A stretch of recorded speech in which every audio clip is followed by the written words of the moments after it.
Hello, it's me, Brad Stine.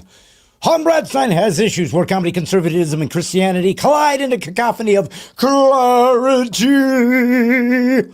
Why? Why am I singing with such operatic excellence? Because guess who our interview is tonight? Jonathan Cilia Faro, a world-renowned opera tenor. That's right, he's a tenor, not an eighter or a niner. He's a tenor. He can sing everything that Pavarotti sings, plus he's still alive. So he is on with us tonight. You know, I know you were thinking to yourself, Brad, we love Brad Stine Has Issues. We certainly love Wyatt. But you know, the thing that's always felt missing to us was opera and opera singers. So we decided tonight is the night to fix that gap. Tonight, if you are here for brand new Observation Live, obviously you might be watching it a couple days from now. Maybe you're watching this 2 years from now or 25 years from now, and it just got here, and I'm long dead and decayed. Either way, you don't know who Wyatt is, but you're about to find out. Please welcome my son, my producer, my director, my choreographer, my artist, my makeup director, my hairstylist, and he weaves these himself out of a knitting that he used to do on his own because he was in band, and if you're in band, they make you knit. Wyatt Stine, hey, son, how are ya? Doing good. You all correct. I am all of those things. And to the audience, I just want to say I am sincerely sorry. Yay. Well, listen. I did my best. Yeah. Well, you made it through 1 year of marching band. And again, you created the coup de la coup because you didn't march. You were the only member, I think, of the marching band that literally didn't have to march. I don't know how you pulled that off, but that was ingenious. I think that was just a shape of things to come for your life. Just like doing this, for example, producing this and virtually hardly doing anything. Yeah, what can I say? I wanted to be in the marching band, but oh man, marching? Yeah. No thanks. I know. Well, anyways, so you're here now. You're with us now. Tonight is a very special guest. He's somebody you know and have met before. His name is Jonathan Cilia Faro. And he actually has a special announcement tonight as to what his name is going to be going forward. But I needed to save that for the special, what do you call it? A spoiler. The special, yeah. Special spoiler. But Wyatt, I got to tell you, a lot of exciting things have happened this week. This weekend was something that I know that you were waiting for with bated breath. And of course, that was the release of the new Snow White on Disney. Snow White, as you know, was named Snow White because, and I don't know if you're aware of this tonight, I don't know how much you are into weather and meteorology. I know it's something that you do on the hobby. I know you have tried to use bottle rockets and so forth to seed the clouds just above our home to see if you could cause weather disruptions. I did cause some hail last night. You did? That was not in the plan. I was going for snow, but I created hard snow. Well, do you think that was too much, what is it, what do they do? Silver nitrate. Silver nitrate. Do you think it was too much silver nitrate? Could you have maybe perhaps used some gold nitrate? No. I think it was the addition of very large and really heavy stones. Oh, Not my smartest idea. Well, you try it, though. See, son? It's like buckshot in the clouds. That's what you were doing. Yeah, cloud shot. Yes, I'm patenting that. It's amazing. But yeah, the Snow White thing. Now, it's been a while since I've watched the movie, the original. You're talking about the cartoon version of which I think, if I remember correctly, son, was the first full-length feature animated film in history. It was definitely the first one Disney made. I'm not sure, but because there's probably some hyper-obscure movie that came out like half a moon ago. Well, there were other... they did Steamboat Willie. They did other animated shorts. I think this was the first full-length feature film that was done in animation. No. What I'm saying is, for every single claim that this was the first this in history, there was always some hyper-obscure, example of, well, actually, Yeah, right. this Rodriguez von Animate actually did it 16 hours ago. And usually then. it's in France. Yeah, because yeah. It doesn't France make any was one sense of at the forerunners of feature film, of cinema, of movie making. Matter of fact, there was a magician. Literally, he was a stage magician that also really got into, I think, Lumiere. Anyways, he started getting involved in filmmaking, and so he would use some of the magical techniques in the filmmaking. But you know, the French had some qualities that were beyond just smelling ripe, and they do because they don't like to use deodorant or bathing. They find that to be beneath them. That's more bourgeoisie, and they're not that way. But they did do a lot of amazing things. Now, there was a Frenchman that wanted to prove that he had a flying suit, a forerunner to the wingsuits. You've seen guys do base jumping, jump off the cliff and then fly for a while in the sort of the frisbee suit. Have you seen those, son? It gives me secondhand anxiety to see these people. Well, this guy... and that's when it goes right. Right.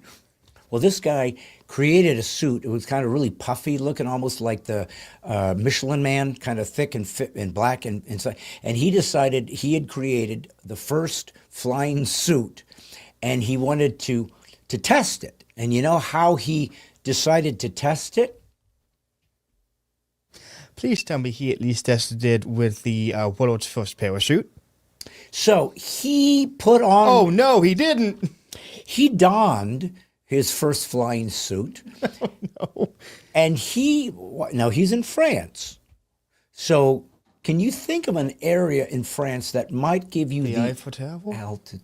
The Eiffel Tower? So let's pretend that you wanted to prove to people that your flying suit was so sturdy, so ingenious, and so groundbreaking in science to virtually have, obviously utilizes lift. This is prior to airplanes, by the way, in the Wright brothers. So, and you need some loft. You need some loft to get lift. So yeah, he climbed up to the base of the Eiffel Tower. And the good news is that this was some of the beginning of films. This is like, I'm going to guess 1895-ish. So filmmaking had just started. It is France. They're good. So the good news is, Wyatt, they filmed him with his suit on the Eiffel Tower, standing on the ledge, filmed him, and there was even somebody down on the ground, because they wanted to watch the epic arcing of his floating and his flying as he took to the skies, almost eagle-like, and reached almost like Icarus to the sun, then gently glide himself down, touching down on his early version of Keds or tennis shoes. Remind me real quick, how did the whole Icarus story end again? Well, ironically, yeah, he was prescient in his usage of Icarus and his first time out trying the suit. Now, I know what you're saying to yourself. If you really, really didn't believe in your product, you'd, let's say, make a dummy out of it and push that off the side just to get a vibe. Or at the very least, like jump off a ladder or something. Well, maybe. Or just like, I don't know, attach it to a cable, and like I said, maybe put just like some sandbags to kind of get the weight and the height. Pull it, maybe even pull it with like a kite, just to get a vibe. In other words, maybe do a little, I don't know. Anything but what this man's about to attempt. So he decided the best way to first time check the winged flying suit was to get in it, get on the ledge of the Eiffel Tower, film it, and jump off.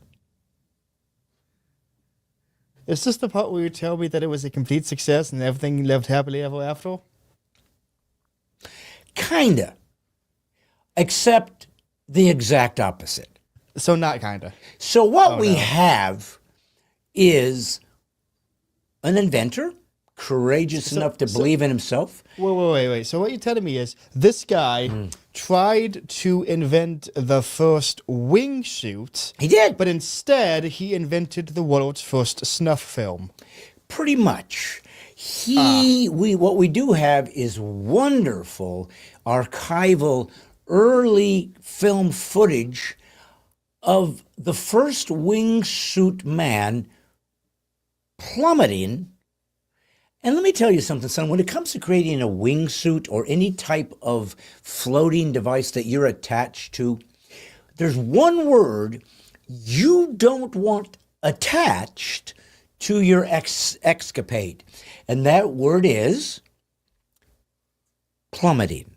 Yeah, plummeting. Definitely not a good word to see anywhere. So we do have documentation, and I'm guessing when he stood up on that Eiffel Tower ledge and saw the cool camera and saw the one down there and was excited because he was going to be, showing his triumphal suit, that he didn't know that, over 130 years later, in technology that was well beyond anything he could have imagined, we would be mocking his plunge to his demise.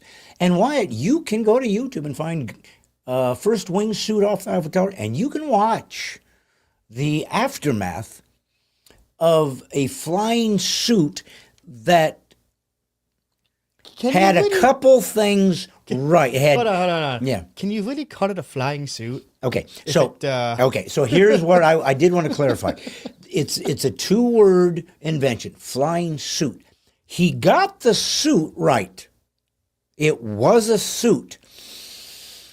But in this case, flying. It was a falling suit. Yes, it was. So he just misplaced a few of the letters. A couple misplaced syllables never hurt anyone, except for him. It's a falling suit. So he plummeted. So anyways, but that being said, I was just paying my odes to French people who were some of the beginners of cinema, and I'm giving them credit. Though I believe that the first cinema, believe it or not, I think I saw a documentary about it, was done in England, and this guy didn't get credit for that, but he was like the first guy that made a movie. It's like I said, there's always some uncredited person who did it first. Right, well anyways. And that is an interesting question, though, a concept, because the French and the English are not the only people who have done really weird things throughout the world. Yeah. For instance, one of my personal favorite stories is the story of Troy, I'm going to butcher his last name, Hurtubise. Hold on.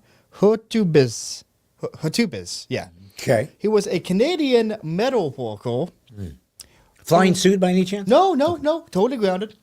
But he wanted to photograph nature. But not like the cute, cuddly nature. He wanted to photograph grizzly bears. Oh. Okay. Now, obviously, the bears didn't tend to reciprocate. So what he had to do was invent a bear-proof suit.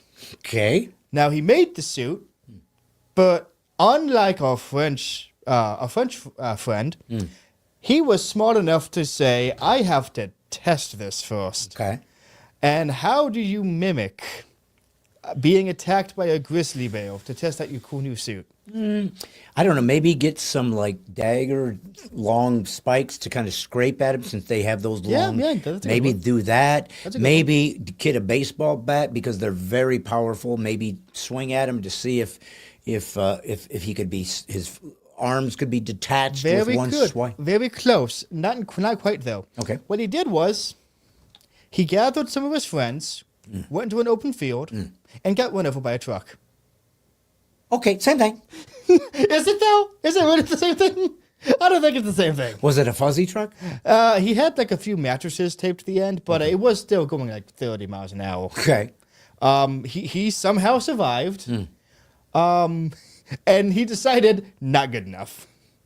So he went back to work on it. I think he died actually in like the early 2000s, so like before he could finish it. They made a documentary on it, and You know, the best way to test that suit is don the suit and then jump off the Eiffel Tower. Yeah. So that's where he made a mistake, I And think. another one of my favorites, going actually time back into the Snow White thing. Yeah. There was a Italian director who decided, I think again in the early 2000s. So he was a filmmaker, okay? Yeah. And he wanted to make a children's film, sort of in the animated styles of like Snow White and that stuff. So this is after Snow White? Yes, this was after Snow White. So, if you could think of the perfect topic for a kids' animated show, movie, what do you think would be the best historical events to model it after? Oh, historical. So it couldn't be This can't was be like a based on fairy tale. True 'Cause story, yes, not a fairy tale. the best true story. Jesus. How about Jesus? That's a good one. He didn't go for that one. Didn't though. go Jesus. All right. How about if he went for George Washington? Oh, another great one. No. It was an American event, though. Yeah. Can you give me a region so I can at least try to? Yeah, the Pacific Ocean. How about the story of? Actually, I think it was a British thing, not an American, but it was in like American side of the Pacific when it happened. I guess I'm stumped, but I'm sure it's fascinating. The children were enraptured. Oh yeah. Yeah.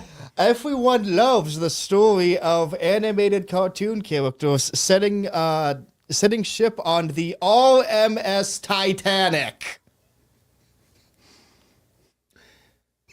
So Yes, that's that actual thing. so his first foray into filmmaking Not sure if it's first, but it's definitely his most memorable. for children. Yes, for children. It was for children. Yes. Was it animated? Yes. Oh, It had cartoon talking animals and everything. that were on the Titanic. Yes. And it sank. And he felt like Yes. when they go to bed and they need to sleep well. Yeah. That was definitely one of the more interesting things I've ever seen. The best part is, after that, another Frenchman made another Titanic animated movie. Now listen, And that one got a sequel. how did it end? Everybody miraculously survived. Yeah. Woohoo. Nobody I did, yeah. feel like they should make a Titanic movie. Yeah, But this time, not only does it scrape the iceberg, but it had some kind of buoy devices that had been crafted to inflate if there was ever a hole, and show like a technology that was steampunk kind of stuff. Like oh no, they anticipated a potential iceberg collision, but we have ways to overcome it. Because here's the problem with Titanic. Interesting story, fascinating story. It always ends the same, and I feel like it ruins. For me, the suspense. If I know going in that everybody pretty much dies, it's a great ending, obviously. Because Wait, what do you mean it's a great ending if everyone dies? Because at least it's honest. That's honest. It's pathos, right? It's really deeply tapping into my emotions. But what I wouldn't see coming was the Titanic surviving. Like some wings popped out and it took off. It's like, oh, we didn't tell you about this special thing we created. No, here's the thing, though. You would actually hate this movie because it does exactly what you said you hated. It starts out with the whole sinking and everyone on lifeboats and desperation. Yeah. Oh, Yeah, so that's the first thing in the movie. the story is about the people that made it. Yes. Yes, it's about the people on the Titanic. It sinks and they have to survive. Yes. And the best part is, other than like the whole cartoon animal stuff, it is basically a retelling of James Cameron's, I think it's him, the original Titanic movie. Highest grossing movie until Avatar. It wasn't the original. Obviously, as you said, there's been many Titanic but movies. this one was literally just an animated version of that one. Oh, so this was recent. So, no, it was only 2000s again. Okay. But yeah. Okay. So think of all the stuff that happened in there. Make it just barely like cartoonified enough to be for kids. Yeah. That's the movie. Like the same main lead characters, same general story bits, and it's on the Titanic, and I honestly don't know what to say. I'm surprised no one's done the Hindenburg movie. I'm just saying. Right. It's probably public domain by now. Doggone it. Probably do it. Here's the deal, Bo, buddy, and you really need to keep this in mind. Disney, for all these years, has been epic when it comes to the filmmaking that they've created. They sort of launched, like I said, feature film cartoon never existed. Long before there was, what do you call it, like the Toy Story thing. Who's that? That's Pixar. Pixar. Yes. So, but weren't they involved with Disney somehow? They worked with Disney for a few projects, and then Disney bought the company. Oh, okay. Yeah. So long before there was computer-generated cartooning, they did actual cell-to-cell painting. I mean, this was hardcore. This took a while. Trust me. If you've ever painted, if you have to paint 200 cells to get a second, it's laborious, to say the least. But you find yourself looking at a masterpiece. Snow White, the original cartoon, the first theatrical released full-length animated feature film, I'm almost positive, but probably even won an Oscar or something. But it was groundbreaking, and it was amazing. It was beautiful. So they had really a tiger by the tail. They had proven that this is a moneymaker. And Disney was always smart about this way. They would have things, they put out a film even on their channels, or you could buy this film in hard disk for a few years, and then they'd pull it off the shelves, and you wouldn't get to see it for 4 or 5 years longer, and then they bring it back. So they got to keep reselling to a next generation old stuff that's been around forever. So it's very wise, very smart, reselling old material that they didn't have to do anything but just put it out. So it was a classic, and it killed. I mean, it blew people's mind, and it launched Disney into the stratosphere, and it became the family go-to place. And probably because in their years of creating films, they never made one about the Titanic or the first flying man, because they were smart enough to make things kids would want and would like and were beautiful. Now, here's what's interesting about the word Snow White. It's a redundant term because snow is white. Usually. Well, actually, if you've seen the movie, it's kind of actually iffy what color it is. It's what? If you've seen the remake that they just came out with, it's not necessarily as white as you would expect. What color is it? How do I tactfully answer this question? Would it have anything to do with cloud seeding? You know what? I'm going to say yes. All right. And thank you for the outs. What shade did the snow fall?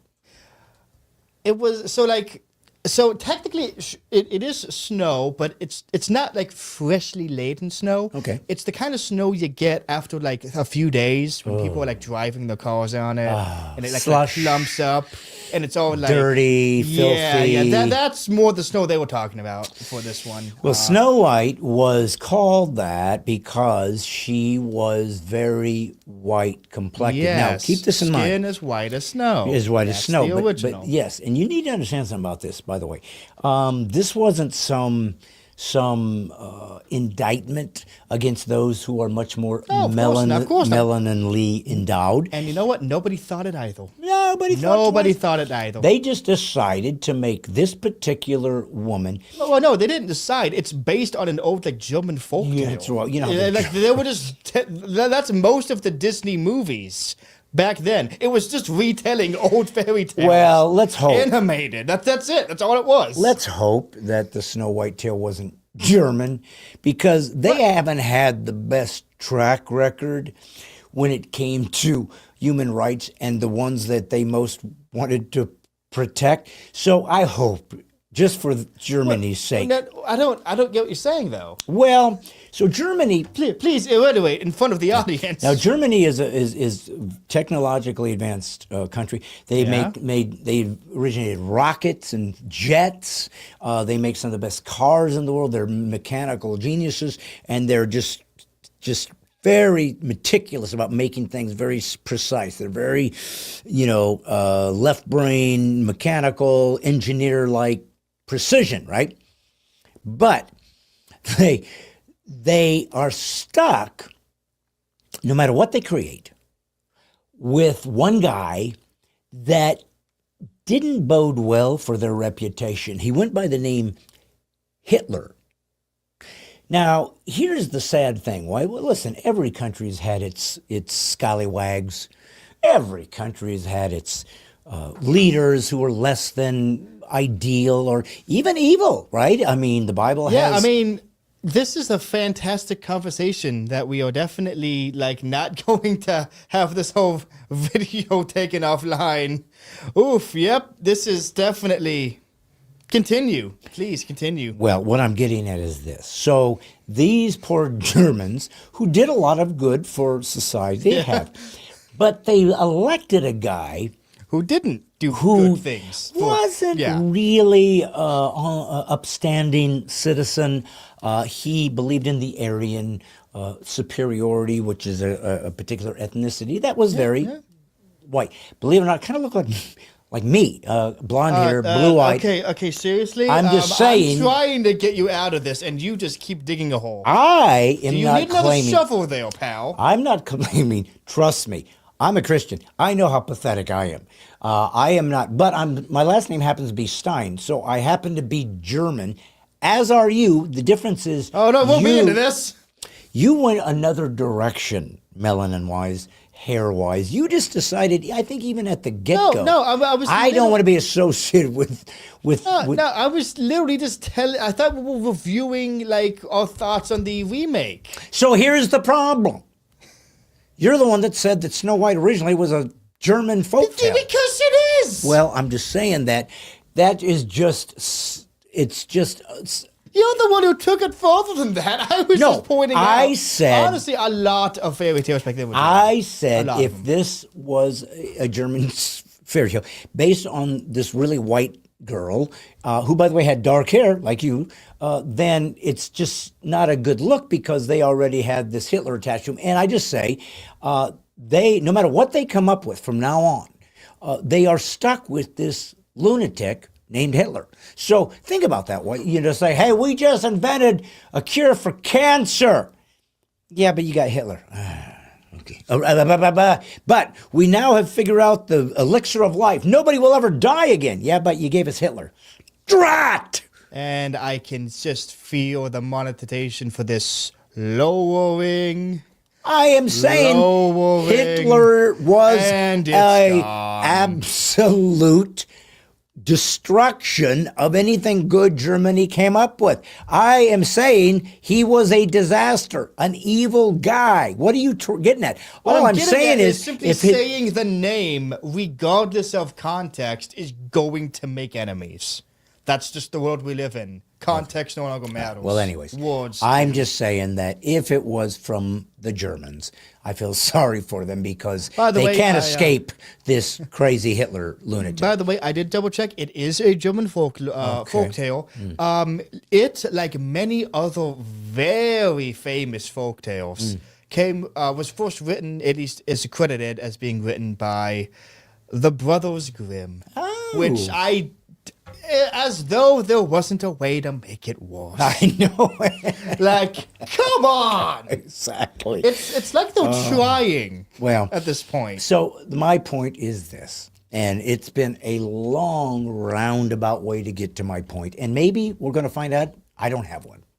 Yeah, honestly, I don't know where you're trying to go on with this. So what I was going to get at was it was a classic piece of animated cinema that has stood the test of time. They decided to remake it with a Latino woman. So she's not white. Yeah. She's more your color, right? Your Latino-ness shows up. So more brown or I don't even know what the term would be really. But, so what? And that's up to them.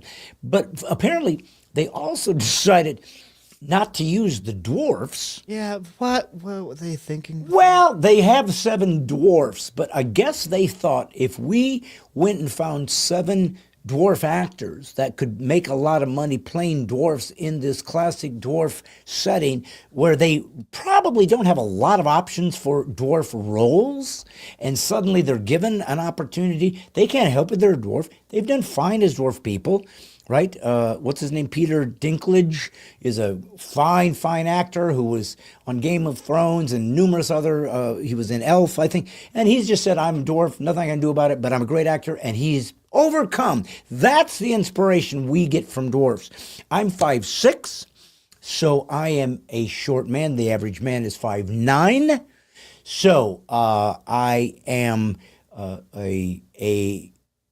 I'm not a dwarf, but I'm not an average man. So I am a giant dwarf because I'm taller than dwarfs, but I'm shorter than men. I'm in the middle. So that's my identity.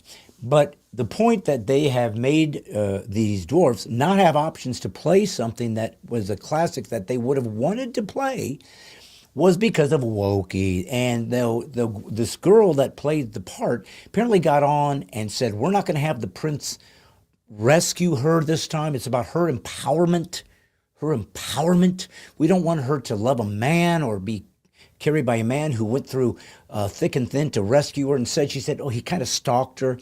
Also, basically came on and said, if you voted for Trump, you were evil. So she's doing things that maybe isn't the best representation for trying to draw in the largest demographic. And anyways, it came out this weekend and it tanked. So if you go woke, you go broke. This isn't hyperbole, really what happened. Now, here's what's interesting, right? It grossed, are you ready? $47 million. And if you... what budget? Well, let me just help raise the ante here a little bit, just to try to help the poor Snow White girl out. If you take Europe into play as well and get the overseas, it was $87 million. That's almost double. $87 million. How can you go wrong? About that budget, with though. 87. Everybody just wanted to let you know we made $87 million. Huh? Mm-hmm. Huh? What? How much did we spend? Oh, well. Does that even matter? I mean, are we going to nitpick? But if we got to pick some nits, we only invested $250 million into the production. And is that just the production cost? Yeah. And advertising is usually about the same as production cost? Well, if the P&A is very expensive. Yeah. Then they had to not have red carpets. They had to reduce everything because the lead Snow girl was just such a disaster. She was definitely not the best PR no, for the job. Nope. It was much more important that she let everybody know that the original Snow White that gave her gig, that she really doesn't look super white, and that was the character. It's like saying if you went to the dwarf and then we're not going to have a dwarf, it demeans dwarfs. But it literally says dwarfs. So all the dwarfs are going, we finally get a gig, and you're deciding for us, no gigs for us, because we don't want dwarfs to feel like dwarfs. In the dwarf setting, it's being like saying we can't have a blind guy because it makes people feel sorry for blind people, and they're just as good at us. So if somebody wants to play Helen Keller, they've got to be a sighted I don't know what is going on, but with wokeism having controlled for the last 10 years, 20 years in America, and it's come off the rails. Everything has gone sideways, and people are mocking it and ridiculing it. And our hope is that we will put an end to this. That meritocracy will return to America, and you will get the best job as an actress because you deserve the job and you fit the part. And listen, by the way, I don't care if a Hispanic woman, they want to use her, they think she did the best audition and that she'll fit. I don't know, do whatever you want to do. But if the particular character has a particular expectation of the way they were created. Their skin is translucent white, or they're super tall, or they have red hair. You can either pick an actor that already fits that, or use, believe it or not, I don't know if you know that, but if you have 250 million, Wyatt, I don't know if you're aware of this. Brad Stein has issues. Our little TV show here. We don't have a $250 million budget. We don't have a $250 budget. We don't have $25 budgets, Wyatt. We don't have a budget. Wyatt, It's just all coming out of pocket. We're literally paying you guys to watch. At this point, we basically are. So here's the deal. Wouldn't you think they have a makeup artist? I mean, if you can make a alien, if you can make some normal guy look like he's 100 years old with incredible makeup, we know what makeup can do. Couldn't you take the Hispanic actress and make her look super white and give her, I mean, well, who cares? That's Snow White is the name. It's not Snow Brown. It's not Snow Green. It's not Snow Beige. It's not Snow Polka Dots. You know what? A better name would be Snow Brown and the 7 CGI characters. Or them. So that's my point, is that we have discovered that when you decide to throw carrot to the wind and not it's okay to make a film based on a classic film or novel or story that's already exists. It's not, no one's being hurt. Here's the thing, Wyatt. Here's the thing. So growing up, watching movies. I loved movies growing up, and there were characters and actors that I loved. Sidney Poitier was a actor you've never heard of because you're young and you don't pay attention to anything but the things that mean something to you, which is very, very small range, I might add. So you're saying something? Yeah. So what I wanted you to know was Sidney Poitier, he was, I think, from Haiti, maybe? But it was like in the in Bahamas, perhaps. Anyways, black. He was black. He's African descent. Great actor, though. Great actor. And I really liked him. And when I saw him, I liked his acting. I love Morgan Freeman. You might have heard of Morgan Freeman. He's been around quite a while. Great actor. I love Denzel Washington. A great actor. I don't sit there and say, hey, Denzel, the black actor, is going to be in the show. I can't wait to watch it because I just want to see more black actors excel. I don't care. I just want a good actor. And whatever color that comes in means nothing to me. Just prove yourself with your skill set, and I'll accept you just the way you are. But the moment you say you have to give a black actor the role, I don't even want to watch the movie now. Not because I give a crap what color you are, because I don't want to have somebody shove their progressive wokeness down my throat. I'm just, out of my own self-preservation, refuse to pay money for that because I can choose to admire and reflect and invest in people that I have earned it because they earned it. They didn't ask for a special pass. They didn't ask for give me a special access to this. Just let me show everybody I did the best job and give me the part. Though just show up in the movie, do the job well. I will applaud you, pay money, buy some popcorn, go home. The end. That's what meritocracy is. Earn it. And there's this sort of bad taste in your mouth when people force people into these categories they don't belong, when they have to lower standards for certain groups because they're not represented enough, like when United said they wanted, I think, 40 or 50% of their pilots in the next 10 years to be people of color or women.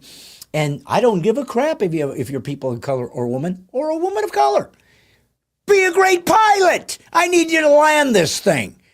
So by forcing people in that look a certain way but don't have a skill set, you are causing me to be concerned that they are not the best person qualified to be handling this jet that could blow up and kill everybody. And I fly all the time. I need somebody really good at taking off, flying, and landing. So I assume, and this is, maybe it's not fair, but if I come in and I see a woman pilot, and I'm being honest because I fly all the time. I'm a million miler on American Airlines.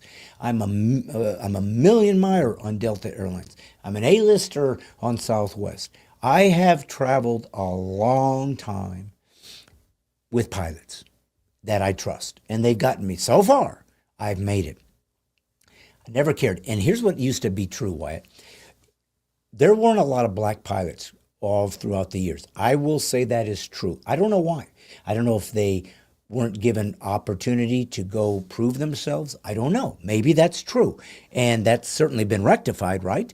Maybe, I know that they used to get their pilots from the military, so maybe they didn't let black guys have a chance to be in the Air Force or be a pilot. I don't know. And if that's true, then that's not fair, because we do know in World War II there were these this black squadron who had some of the most kills. They were in Alabama, Tuskegee, the Tuskegee Airmen, black pilots, and they were amazing. They took out the German. They did great. So obviously they're great. Just give them a chance, but make them earn it, right?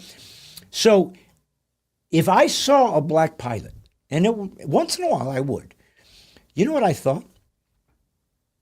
I thought this guy, because I don't see him a lot, has to be really good at this, because he had to overcome potential prejudice and prove that, hey, I'm as good as anybody else. Let me prove it, and he did. And he was in a predominantly white-dominated business, and he nailed it. So I actually felt good in his hands. This guy overcame some stuff. He's great at this.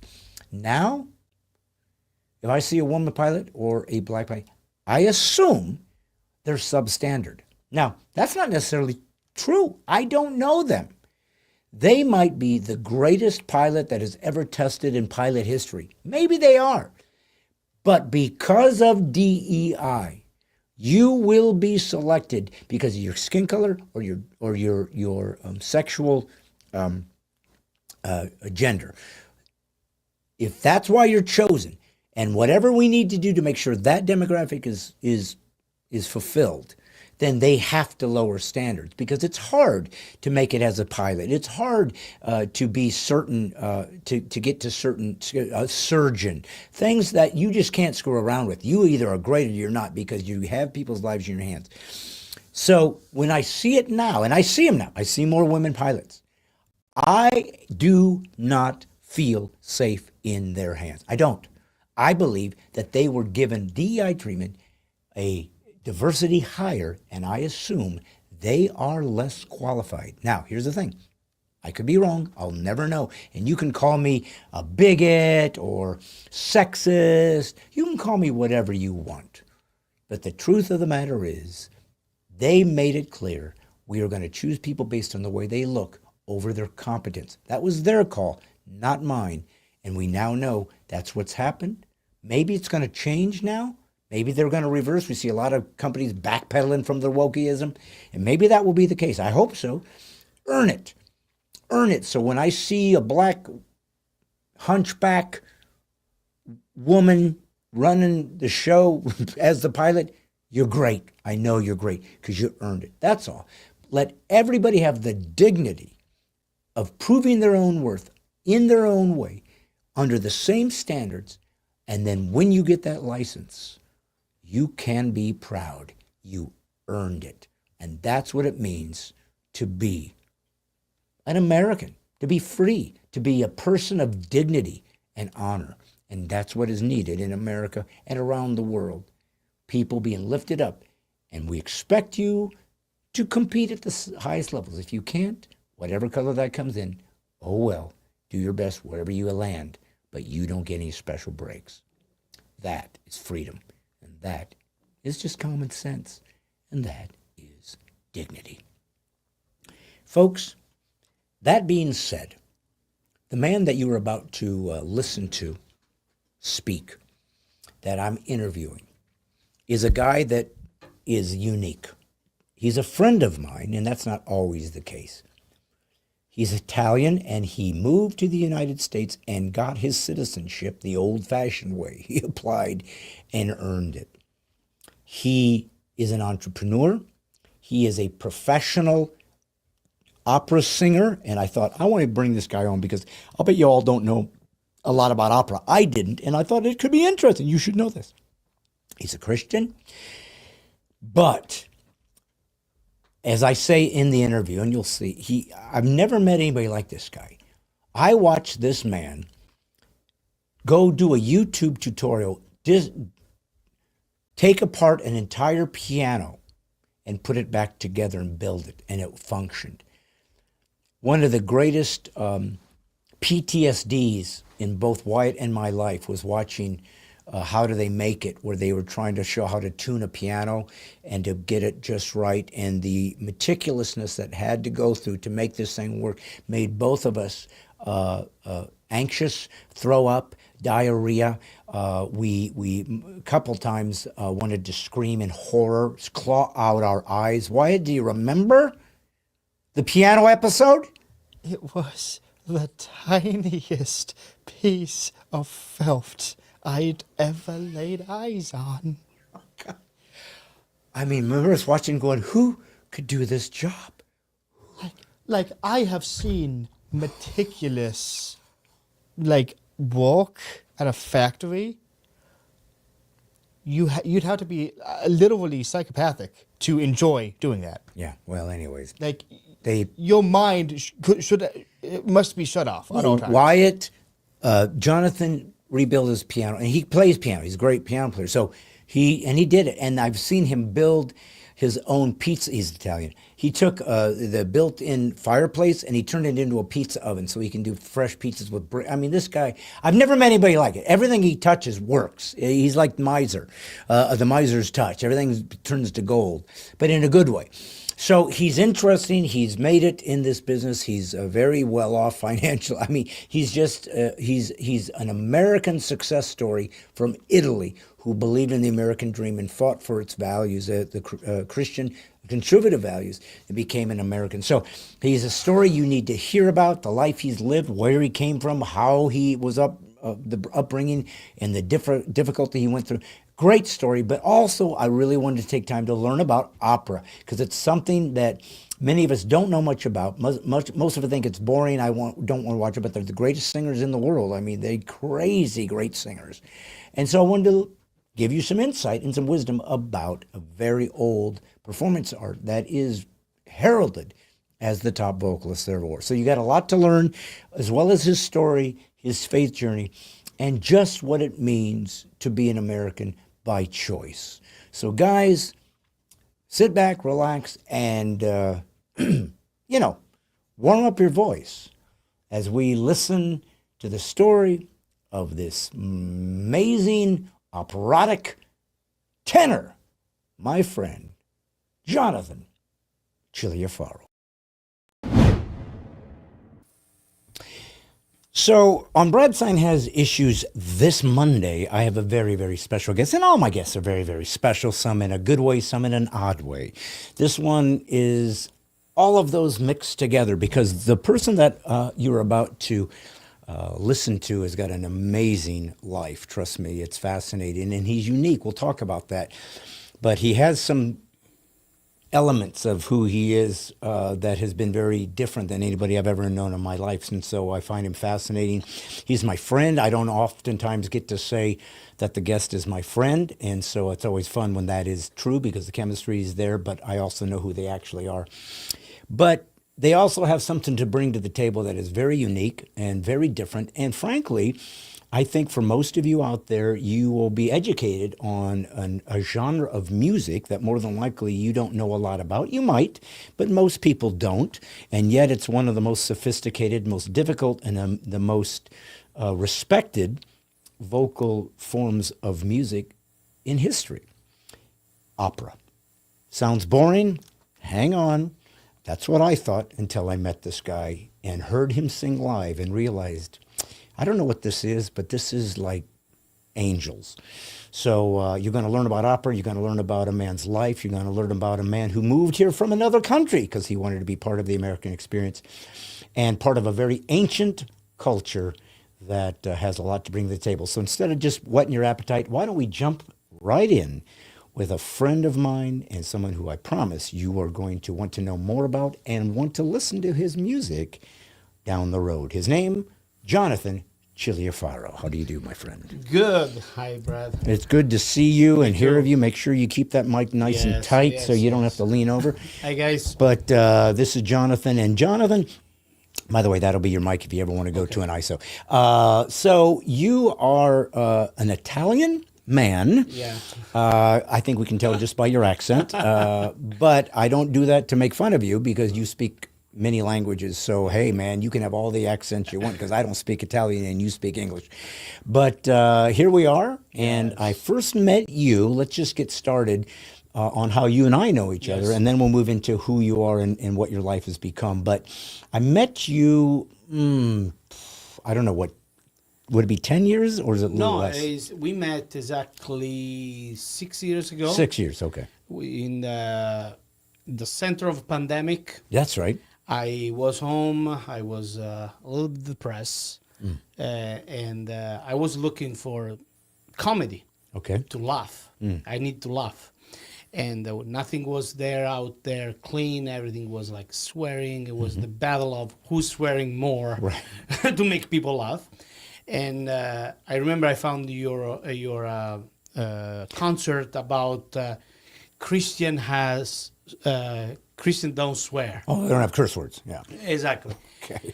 And I felt this wonderful connection with you because I was laughing my belly. Good. And I said, okay, I like this guy, and I thought to call you. And then when you thought that I was a scam phone call. Right. Listen, when it's a foreign accent on the phone, it's Hello. usually, yeah. Hello, I'm Jonathan. And again, I came here in Nashville like 2 months later, that phone call. That's right. And you show me here around Brentwood and say, you should move here. And that, I think, happened. It did. You moved 5 minutes away from me in a very ritzy area that I can't afford, trust me. And we became friends, and we start to put together this wonderful ideas of opera and comedy. Yeah. Because everyone, like you just say, opera for everyone is like just boring, sad, and serious stuff. It is in somehow, because we talk about death, problem, and drama. But also I show you how can this wonderful art called opera could be fun to share with people. No, it was true. So, I mean, I guess I'll follow up on what you just said so people have a little bit more information because it was such an odd thing. So what happened to me in my life, you know, I'm a Christ follower, as are you. So what I found in my life on this long journey of trying to find God in what he has for our lives, it's got a lot of peaks and valleys. You know, your life has a lot of tragedy and it has a lot of beautiful things, but it's a hard life. Life isn't easy and it doesn't necessarily go the way we want it to. It kind of takes its own path and you have to just hang on for the ride, right? And I was at a place in my life where I was trying to understand what does God have for me. My comedy career was evolving from just trying to be the best comic I could be to a ministry where I said God has to be talked about and I'll do it through comedy, and that was going to be my priority. And I started saying, well, God, I don't know even how to do this, because if my life isn't anymore about just trying to make money doing this, but it's about telling your story, then I have to make sure that's the priority, which means, and I'm not used to this, I don't get to just try to go find money. I have to find a purpose, and the money will follow, and the purpose and all that stuff will happen if I'm doing what I'm supposed to do. So I started praying to God, and I said this, well, here's what I know. Since you know everything, then whatever my life is supposed to be, whoever I'm supposed to work with, whatever jobs I'm supposed to have, they already happened in the world of God, because he sees my whole life. I only see a day at a time. So I said, so bring to me, this was my actual prayer, bring to me the people that I've already worked with that you approved of, the churches, the ministries, the pro-life groups, the fundraisers, whatever it is that I have already done in your world. I just haven't found it yet. And after this prayer, that's it. Exactly. Hello. The Godfather's on the phone, and I believe it was whether the same day or the next day, but I got I guess they called the 800 number, so it's a machine, a professional voiceover person, and you left a message. But it was this obviously foreign accent. Hey, I'm from I don't even know what if you said you're from Italy, but I have a professional opera singer, and I want to do a show, some comedy like Victor Borge. And it's like, and I'm going, what is this? It was the craziest thing. But I'm thinking, well, maybe it's like some scam thing, like one of these Indian guys that try to say, hey, we're going to do tech support, but we need to get into your Facebook account and all. I didn't know. Yeah. And to cut the chase, we became friends. Yeah. It's been 6 years. Yeah. We know each other. We built the studio together. Yeah, that's right. We worked together. We done opera and comedy together. We know it works. Yeah. And we know it's fun. And I want to tell you something, and especially we didn't see for the past 4 months now. Actually, no, I saw you in Nashville for your beautiful concert in Zenith. Oh, yeah, my Laugh Out's legal. So I want to tell you, in this January, February, I was in Peru and Brazil. Okay. I review our friendship. I did this walk in the wild. We just water bottle with me and hunting and pick the fruit from the tree and really like wild bread. Yeah. Bread was wild. Okay. And I did 10 days with a shaman of Brazil. He showed me his culture. We talk about drama. I'm gonna tell you something. Yeah. So I start to review everything we've done. It is being a clue. Like life is giving me a clue in the past, and now I'm putting all together.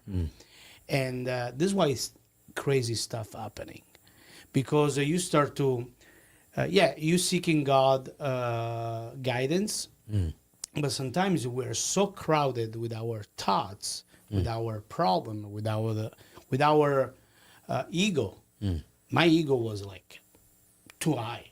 I noticed this when I'm in the jungle and I need to trust somebody else to survive. That was wild experience. Yeah. And that with a beautiful indigenous ceremonial, they believe in God, but they respect nature. And when I came back, I said, okay, I need to share the story. Are you talking about thing happened for a reason? A couple of days later, I had this experience. You text me, I say, Jonathan, are you available for my podcast? Yeah. Oh, okay. This can be a very, very interesting situation. Sure. So I'm here to share the story. Good. And basically, in this 15 days in the wild, I review my life as an opera singer. And I was telling you early, I've been Jonathan Cilia Faro for 28 years of my life career. And quite a successful one overseas in Europe. I then basically my target was become the next Pavarotti. But that was my target, my goal.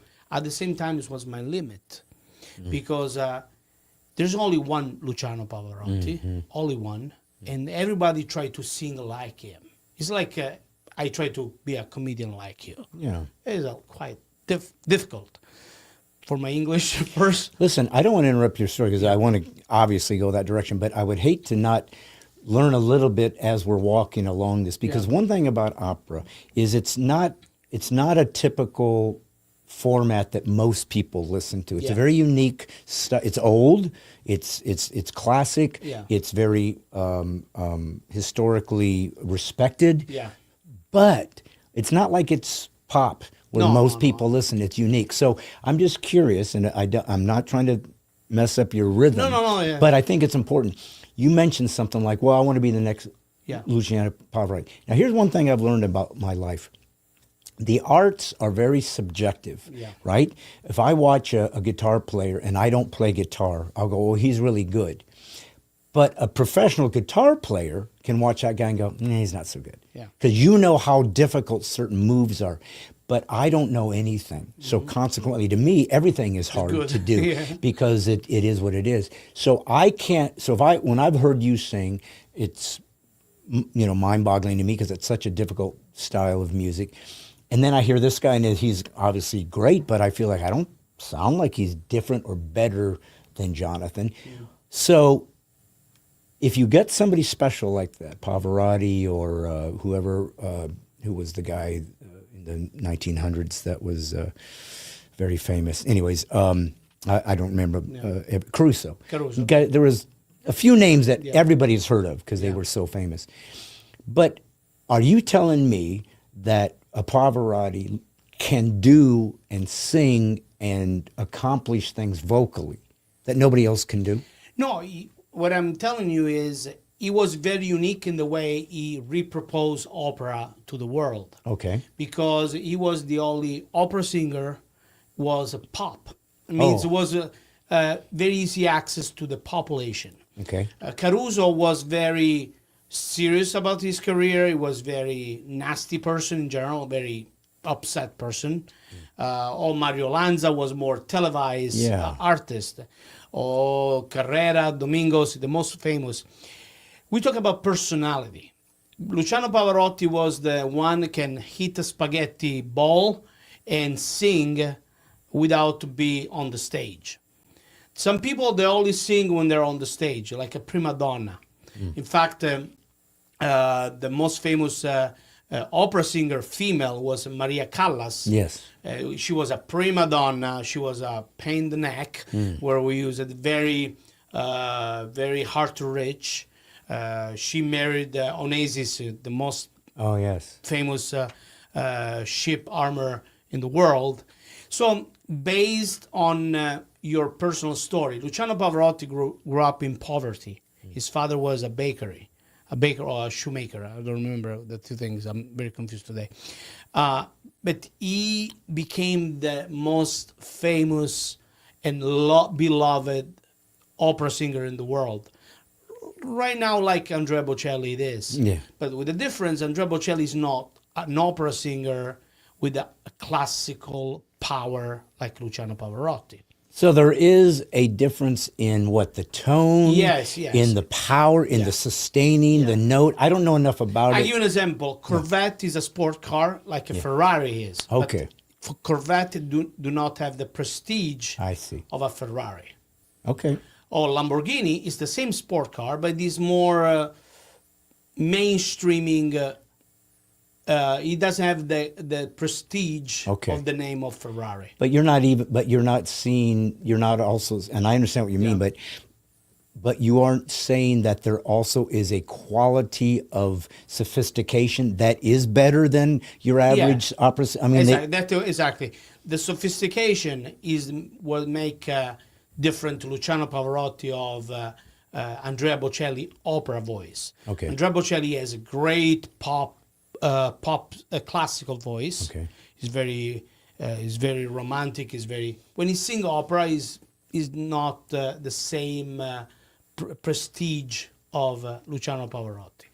So I've been trying to be Luciano Pavarotti all my life, but it was my limit because physically, Brad, he was 6 foot. I'm 5'4" in a good day. So he just had bigger lung capacity. He's a more big diaphragm, more hair ability than me. My diaphragm is maybe 1 cubic air. He has like 10. I don't know. And is that? And again, I hope I'm not re-asking the same question, but I'm just trying to inform people about opera.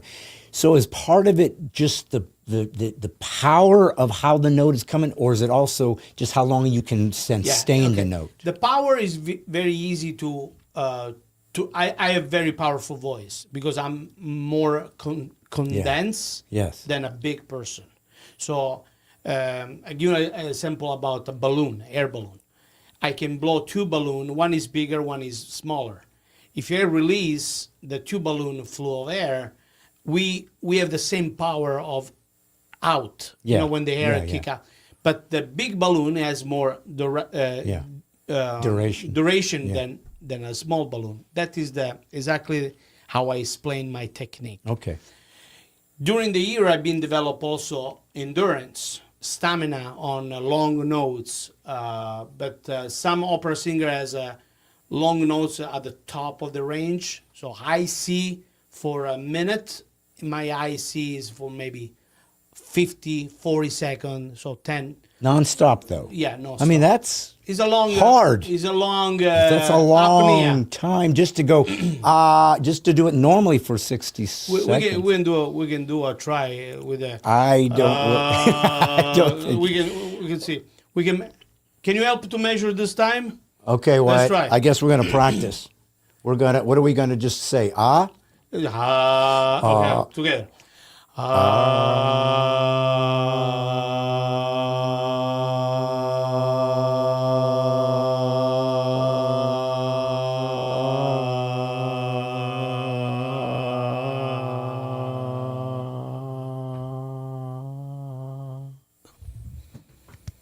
You win.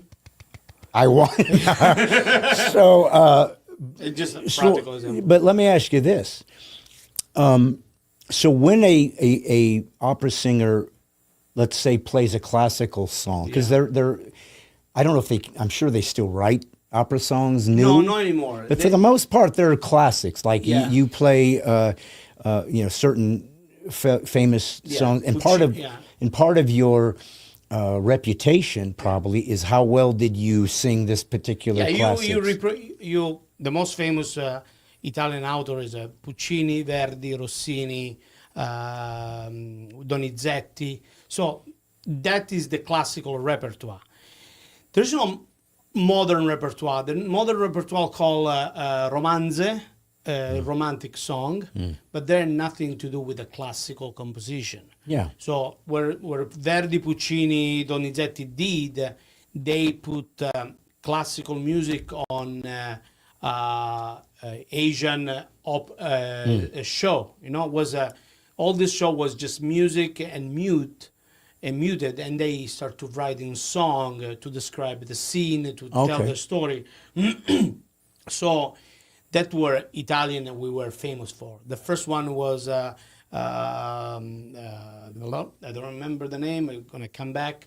But the first opera Puccini wrote was a flop in the beginning because people say, "What is that?" And Italians invented opera? Yes. Okay. Salieri was the first person in Italy to write, to put words in a Mozart song, and that's why Italian opera music is the best in the world because they invented, they start to put together, and then German they start to translate it and say, "Oh, we can do our own," since Mozart is German, Austrian, and Beethoven, and they start to work all together in this. And they translated the Italian into German, or they made their own version in German? No, they start to write their own opera, same in France. They tried to translate few operas, but they understood it wasn't not a great idea because they're gonna lose the magic of the matrix. It was losing the flavor. So it's better translate in writing, and people was follow the libretto. So they give you a libretto, so you go there, you know in few lines where's the story about, and then you will understand what I say, what I sing when it's time. So that you're saying like I would get a program if I came Exactly. so that if I didn't speak Italian, I'd know what was going on. Exactly. And when you listen to the song, you feel if that moment is a sad, and then we talk about lost in love, you will put together 1 + 1. Okay, this is what happened. Yeah. And if your moment was happy, you will understand there was a mock of a woman. Usually that's what is opera about. Is a man mock the woman, and the woman revenge with cheating on homicide. Okay. So you don't win.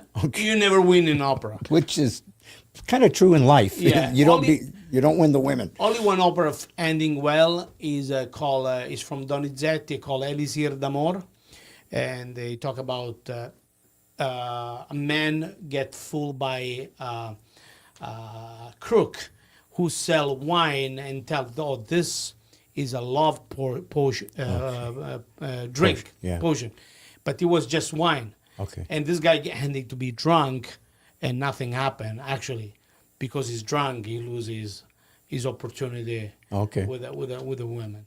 So that thing is opera. Opera is always drama. Italian people they live thanks to the drama, and that was my weak spot. After 10 years of being singing opera, you know my story. They don't. I get depressed because if you sing about death every day of your life to make money, you sooner or later you get affected because and I was very good in what I was doing because I became that characters. Now for a movie, you are a killer or you are a depressed man for a couple of months. You finish, you swap movie, you go another cast, another set, and you change who you are. In opera, you are the same. There's nowhere to go.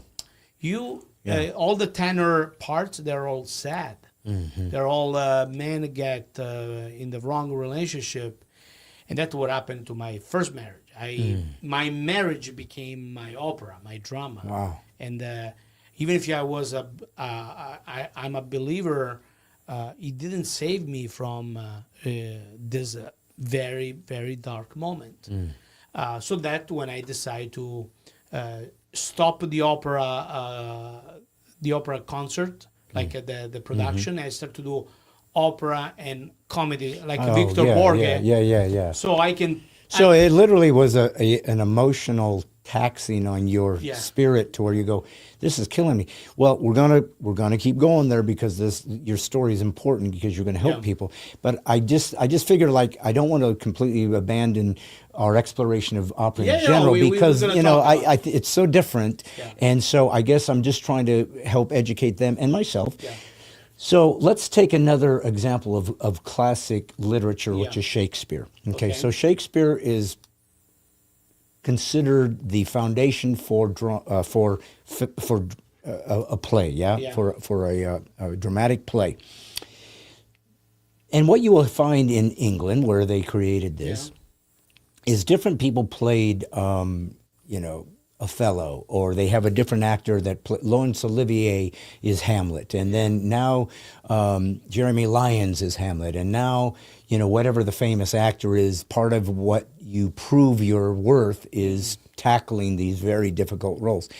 But what I'm interested in is they will always talk about how they gave their own interpretation. Yes. It's the same words, and the story doesn't change. Yeah. He's going to end up saying the same thing to the same people, and the same conclusion is going to take place.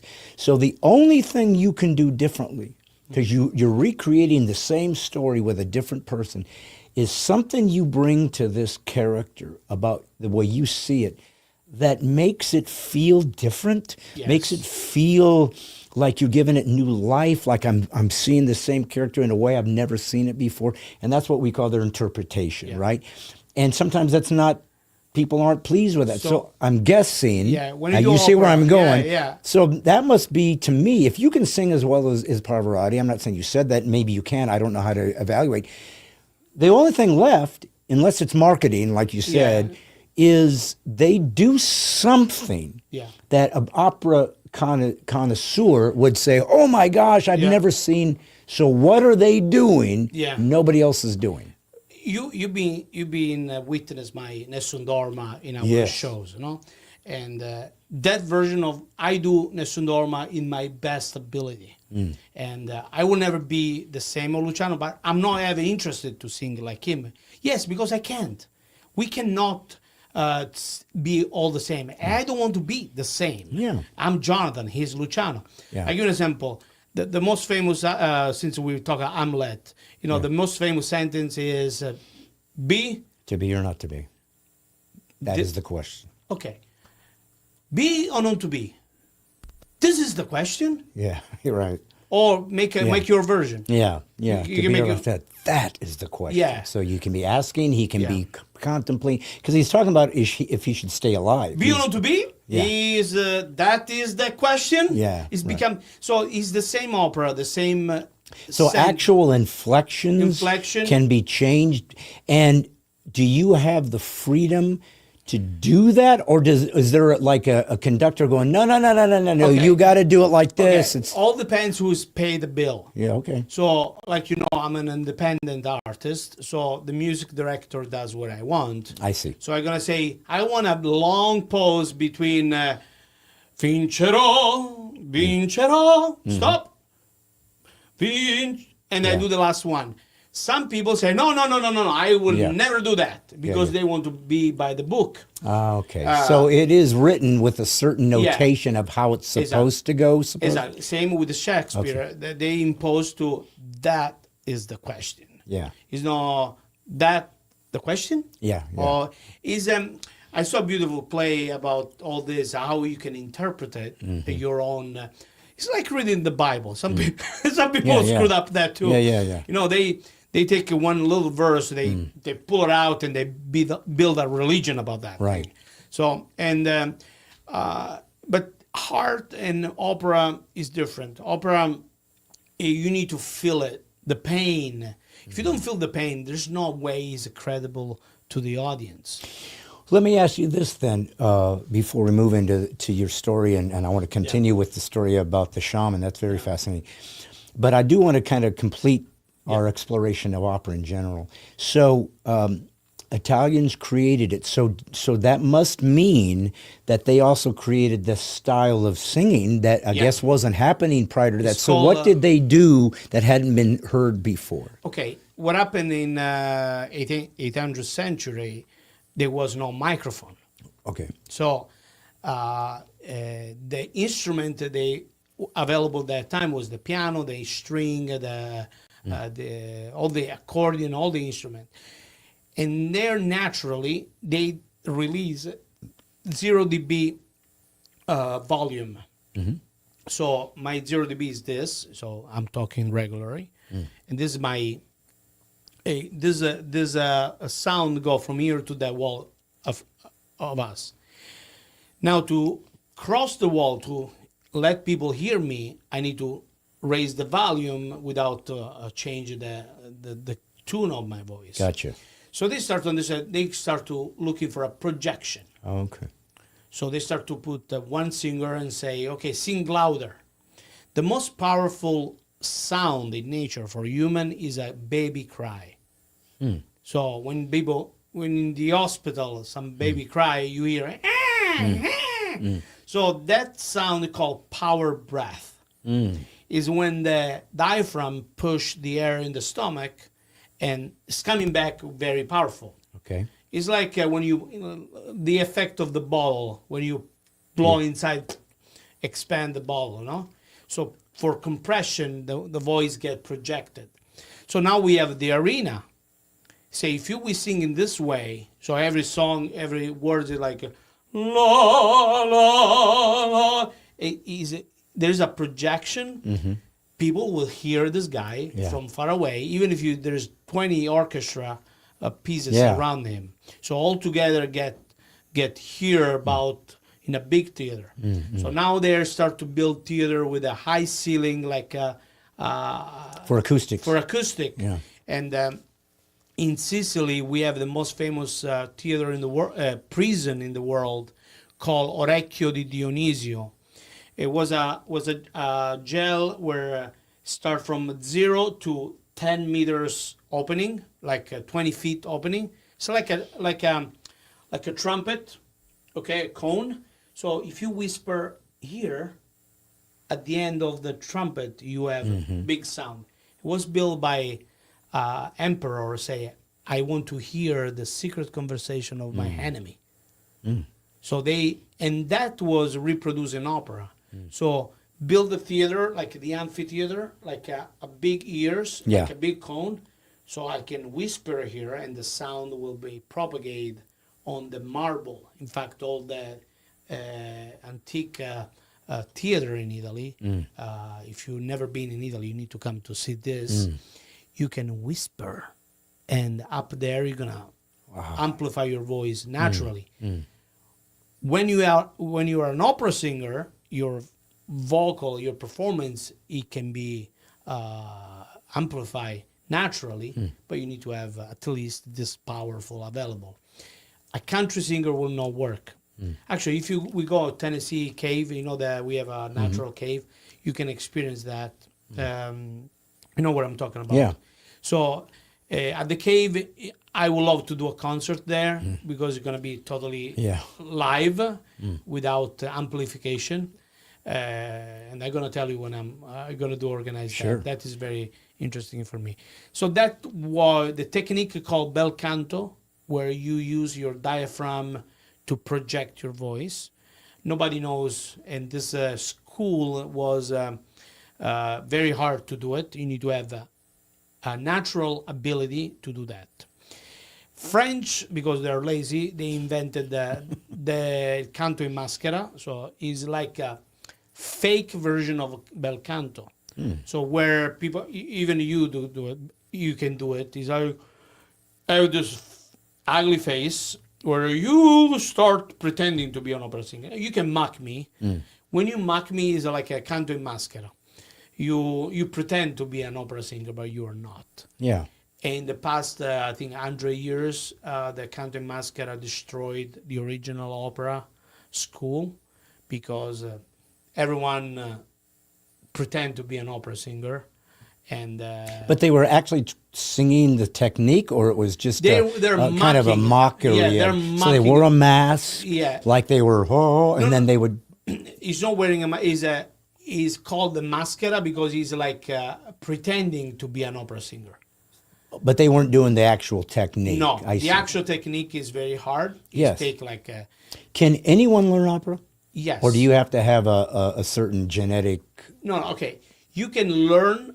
Like I told you, you can mock opera, but you will not have the endurance of someone as a natural instrument. So there is, somebody can be born to be more ready to be an opera singer or not. I'm talking about myself. I'm born to be an opera singer, and I decided to develop that and to become the best I could be with my instrument.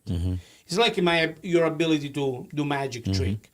I can learn, but I will never be good as you because you have a more skinner finger, you have more. No, I think there is definitely something to the way you're designed too. It's just like, I've said this before, it's like a pianist. There's many marvelous pianists, but there's one Mozart. There's certain, once in a while in life, somebody raises the bar so much that you go, they're prodigies. They're just given a gift from God that doesn't make any sense, and they can do what nobody else has ever done. Who was the master of Mozart? Of what? Who teach Mozart to be Mozart? I don't know. Nobody. He was the Holy One. I can teach you to do something, and then you can excel because you have a talent. He's like an athlete. Yeah. You can. I can teach you how to put your way to run, but if you have that booster, that mental, also it's a lot of mental. A mental energy push you over the top, you know, and say, okay, I will go to the top of the K2, you know, mountains. Do you think that part of what makes opera maybe less well known? I mean, it's not well known. Everybody's heard of it, but maybe not as popular, if we're going to use that term. Do you think part of it is because it is older songs and it's maybe in another language, and if suddenly it was all in English, or do you feel like it's designed in its flow because Italian is a specific language. It has a very specific, like German. You're talking about Germans. German is the ugliest language in the world. I can't imagine a opera in German that would wouldn't sound great. And I'm German, so it's not like I'm making fun of them, but it's not romantic language. It's not smooth like French or Italian. So I'm wondering if it even would work in another language, or if it's kind of like designed to stay at the homeland. It's designed to be in Italy. No, for sure, like I told you, we invented opera, so for sure we own the most beautiful piece of opera.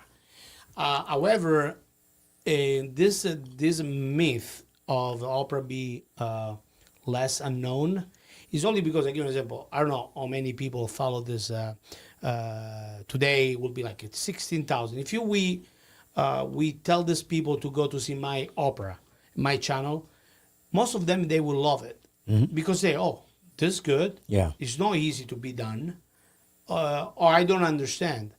It's about culture. We need to educate people. If you tell everyone, again, I like to use the cars as an example. If you tell everyone Ferrari and Corvette, they're two sport car, but Ferrari is best for so many reasons. Until they try the Ferrari, they say, no, Corvette is the best because people says. So we need to try first and what this means. And people need to be less lazy. I don't understand the words. Today is Google. People Google everything. There's so many translation. If you really want to know what that song means, you can do your homework and do it. Yeah.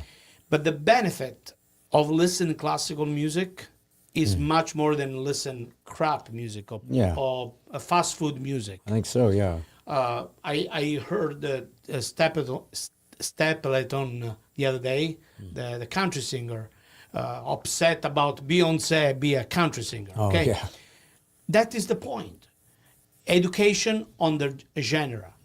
There is top musician, they do country. Do we need more? Or that is education. Well, and when it feels like somebody's jumping in just for a payoff, it's not something that they really love and believe in. People that care about a particular type of music or any art, they are. I guess it'd be like being a painter and an artist and watching somebody that just does duplicates. It's like, yeah, he can paint, but that's not what I want. Exactly. I created something from whole cloth. You're just copying a master. It's not this.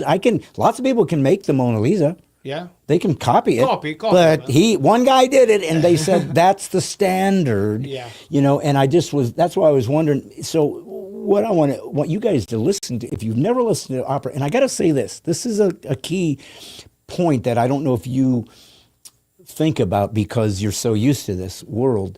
And you're used to fans that come out and see, and you have a international fan base and so forth. But I do believe the arts, the performing arts, which is music, which is comedy, which is even plays, anything live, in a setting where you're in a stage setting, you have to see it live. Yes. You cannot watch. You can watch Pavarotti from a tape and go, that's amazing. I can listen to a band. I never went to concerts when I was a kid, and my friend took me to a concert. And I remember thinking, why am I doing this? I got an album. Why am I wasting my time and fighting the crowds and sitting with these people? And then you go and hear a live concert, and you go, it comes through you, and there's an energy you couldn't feel before, and it's organic. See, anything that's recorded, it's like doing comedy. It's like, it's never going to change. You might like what you just saw and laugh like you did with something that you saw of mine. But that way of delivering that line that night is stuck. You like my pizza, right? I love your pizza. Okay. Matter of fact, you haven't had me over for pizza in your new place. Because I'm waiting for you. All right. One day you're busy, man. Okay. I can tell you, my pizza is the best pizza in Nashville. True. Bread, try it. Amen. But if you don't try it live, it's just a good story. Yeah, well, yes, no. You know how many times I've watched people on cooking channels and they make something and then they watch the host try it and they'll go, this. It's like, I want to try. I don't care what you. Exactly. I want to see what it's like. You could be saying anything, but this is what I wanted to say. So opera. I remember when you first called me, kind of to wrap up that whole story. Is when you first called and left that message. And again, I thought, well, it didn't make any sense. It's somebody I can barely understand. It sounded like it was coming from Europe. So I decided, well, I'll call, and sure enough, it was you, and we began the conversation. You told me kind of your idea. I've got this thought about Victor Borgia. He was funny, but he was very good at his craft, and maybe you could. And I remember thinking, Jonathan, this is crazy. This doesn't make any sense. But I had just prayed, God, bring to me the people I'm supposed to be in a relationship with, because you ordained that. I didn't. And I always tell that story because it's like, we all think we're creative. We all think we're really good, especially if we're in the arts. Oh, I've come up with ideas. I'm so amazing. And God's like thinking, you think you're good? Because one of the problems, Jonathan, with relying on our own creativity is we're kind of stuck in the parameters that we're comfortable with. We've learned how to do certain things. We've learned from that experience. We bring that to the next experience. But we're kind of in the parameters of our own mind, right? Until somebody shows us something we've never seen before. And we go, I didn't know that world existed. So it was like God was saying, where do you get a load of this? Because how many times do you think I sat in my life and said, I've been doing a lot of comedy for a lot of years. You know what? Who really who I haven't tapped into? It's that opera market. That's the group that I've always wanted. Do you think in my wildest dreams it would ever have occurred to me there was a world in opera and especially my comedy? No. But like I told you, when I saw you, I immediately, because I'm such a picky listener, for people like me who love opera, it's very hard to listen any comedian. So I found that. Why is that? And what does that have to do with it? Because we are, like I told, we take life very serious. Okay. We feed ourselves with the philosophical book. We don't read the novel or cheap stuff. Same with the comedy. I need a smart comedy. I need very high intelligence laugh. I cannot just because I want to say F word or other word that I need to laugh. I don't believe a laugh need to be dirty. It can be like me and you. We laugh a lot about because we're happy people, So you need a very smart joke to laugh. Yeah. Because your brain has the quality standard so high. No, I understand that. And this is why you have so many people respect you, because you can make a joke without being offensive. Yeah. I'm talking about with the language. With the language, and without be very simple, like it's not like superficial. Superficial. That is the word. So that is my direction. Why I'm telling you, I'm so easygoing, but I like to be deep. Well, I appreciate that's a compliment, because the one thing I wanted to be was sophisticated. Especially because I'm a Christian, and and suddenly I felt like God was bringing me into the Christian world. Yeah. And at the time I started, there wasn't very many Christian comics, and the ones that were already there were very church type comics. They would talk. It was very much what you would expect to hear in a sermon. Yeah. And I came out of nightclubs. It's like, God, I want to do this. The style, I don't want to change. Obviously, the content is going to be no sex jokes, no cursing. But I want to talk about hard things, and I want to talk about your things. And I want it to be smart, because that's the comedy that I was interested in. And so if that's what appealed to you, I'm grateful, because to me, I can listen to a dirty comic and still appreciate if he's good, even though I don't like the language. Like, I wish you didn't do that, but you still can be funny. But the guys that are clean, everybody knows in comedy, it's much harder to write clean. So I can immediately go, that guy is a comic, because that's hard to do. And today I was planning to do this with you, and I need your help, guys, for this. And I think your son will help us with to put the hashtag and the tag. Yeah, of course.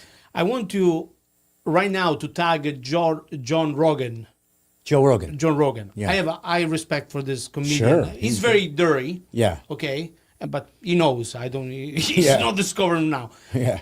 I would love you to go in his show because you're very high intelligence comedy, and not only that, you're real Christian, you love this country like I do. You born before me here, and I've been watching John Rogan stuff, all this, and I would love to see, because for me you're George Carlin in a clean version. George Carlin was very aggressive, upset, aggressive.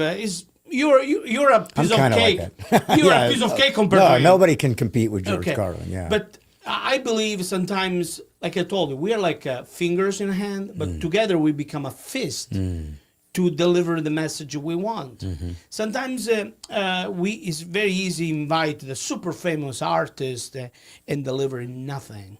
And I would love you guys share Brett Stine channel to to Rogan, because I'm telling you, man, I never give up on you, and I believe people need to know your comedy more, because there's a fundamental important things in what you say, and this is why I want to go. You've been a good friend, and you have.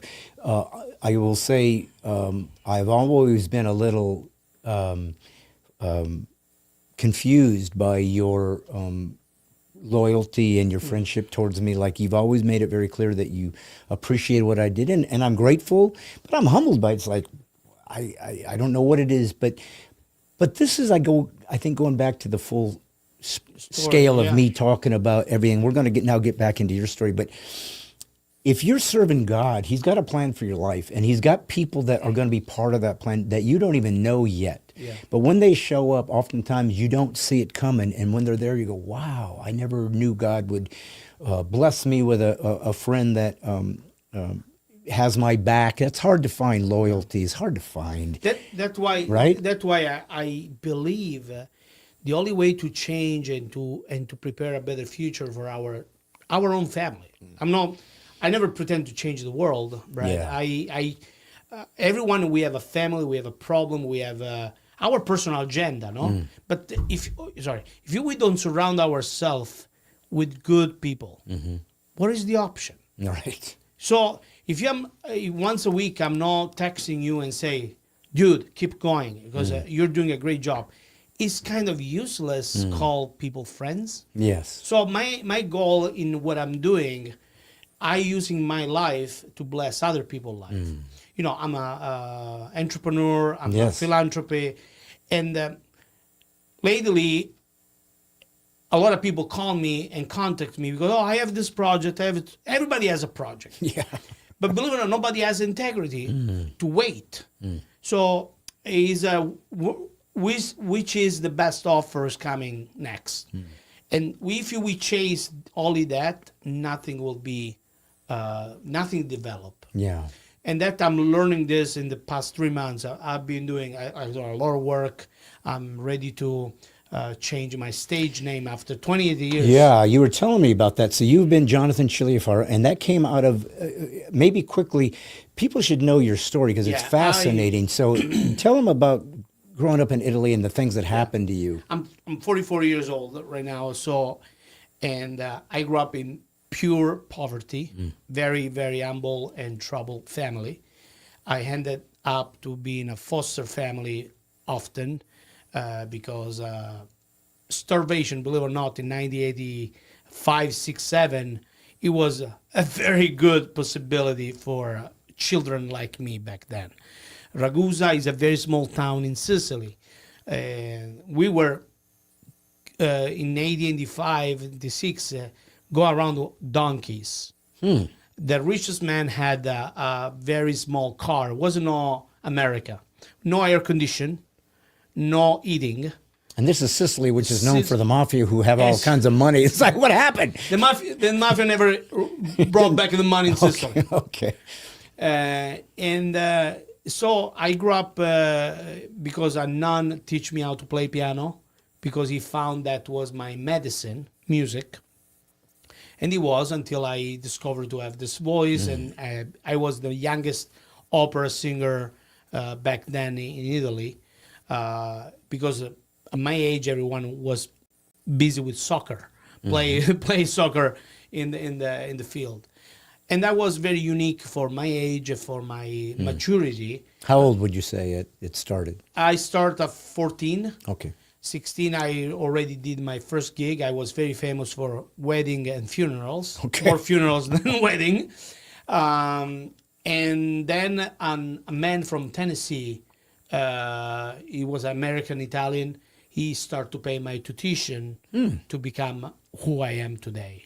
So this is why I always been a good philanthropy, because someone did to me, and I become that. I became an opera singer. I served my country for 3 years as a sniper in special forces, but that life wasn't mine. I hate myself for to be part of the war, and not even Italian war. It was Albanian Kosovo war, and I saw a lot of dead people. And I say, God, why? And that why brought me back to faith and to do a deep searching inside me. Back then, my last name was only Cilia, is my father' biological name. And this family used to foster care me. She really was a great woman who believed in my talent. Her last name was Faro. Faro means lighthouse. Okay. So my teacher, she say, Jonathan, why you don't call yourself Cilia Faro? No, because we'll say you're a lighthouse. Your voice is a lighthouse. That's how it started. I had 3 years of massive career as an opera singer and Christian artist. Then I had a very bad declining because again in this business, especially if you are an independent artist. It's not everything. It's not every day Christmas. What do we say in Italy? And so I became super famous and big money, big career, and then I lost everything, and I started to rebuild again. It's been up and down until I decided for good to leave Italy because bureaucracy and music business is a such high level of corruption. There's not enough money to corrupt. Yeah. So I came to America legally. I started with my working visa. Then I did investment visa. I also worked in, because I have a degree in theology, I work in a church as a music pastor. Everything to stay in this country legally. And finally, after 10 years of a green card and visa and lots of money, I become a USA citizen. The most proud moment of my life, because this country gave me life, my life back. So after this 28 years, I decided to, I had this experience, like I was telling you, unique, where I say, okay, I traveled, I saw the world, I've been in every state and continent available in this earth. And I was feeling like I achieved all my dream. I complete all the task. Why I still feel empty? I believe you in God. I believe in everything you give to me, life, joy, family, whatever. Why I'm so dry out? No energy, Brad. You know me now enough. We talk deeply multiple times. And I had this answer, this place. You need to reconnect with my creation. What do you mean? You need to have a sabbatic trip where you trust in your own survival skill. We wake up, we have a coffee machine ready to fresh orange juice, open the fridge, and you don't need to go to hunt to survive. And I've been lately fascinating about the Far West, 800th century when the German, all the European came here. Oh, the Wild West. The Wild West. Yeah. I've been watching all this Yellowstone show, all this 1923, all the stuff. Indian, native history. Brad, it's been like a kind of recall in my soul. Okay. I need to know more. So I start this historical information. So I start to read book about, watch a documentary. And I noticed all this native, they moved to Brazil like 200 years ago, 300 years ago. And they don't be anymore armed by white men. You're talking about Native American Indians? In Brazil, I found the most big native of American community hiding in the jungle, in an Amazonian jungle. Do you know what tribe they were? The two tribe was one with a Blackfoot from Montana. Okay. And then I met a few people called Unikuni tribe. Brad, is so fascinating. Yeah. Imagine tomorrow you wake up and your phone don't work, internet is out, and the end of the day. Yeah. Like we read in the Bible. Yeah, right. Jesus came back and End kidnapped times. anyone. Yeah. Okay. The Messiah back from everything is like as book. Yeah. What do? There's no any supermarket. The four people around they clean that up. What do we do? So that has been my journey in the past 4 months. Interesting. So I went to this journey.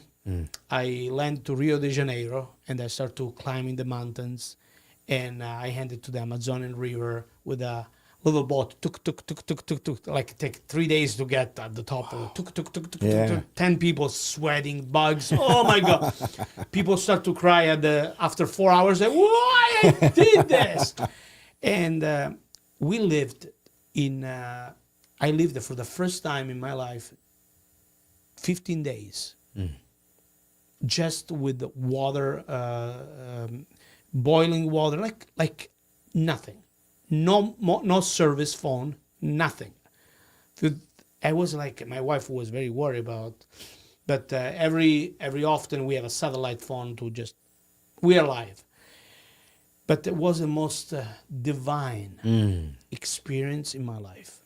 I reconnect with nature. After 10 days of diet, so dieta, no meat, no red meat. I know how much you love your steak. You back to yeah. Okay, we don't talk about sorry, I don't cut. And I did a vegetarian diet for 15 days. Now, was that part of the process, or just Yeah. because you couldn't get meat? No. You'd have to hunt whatever you were getting. So that's their diet.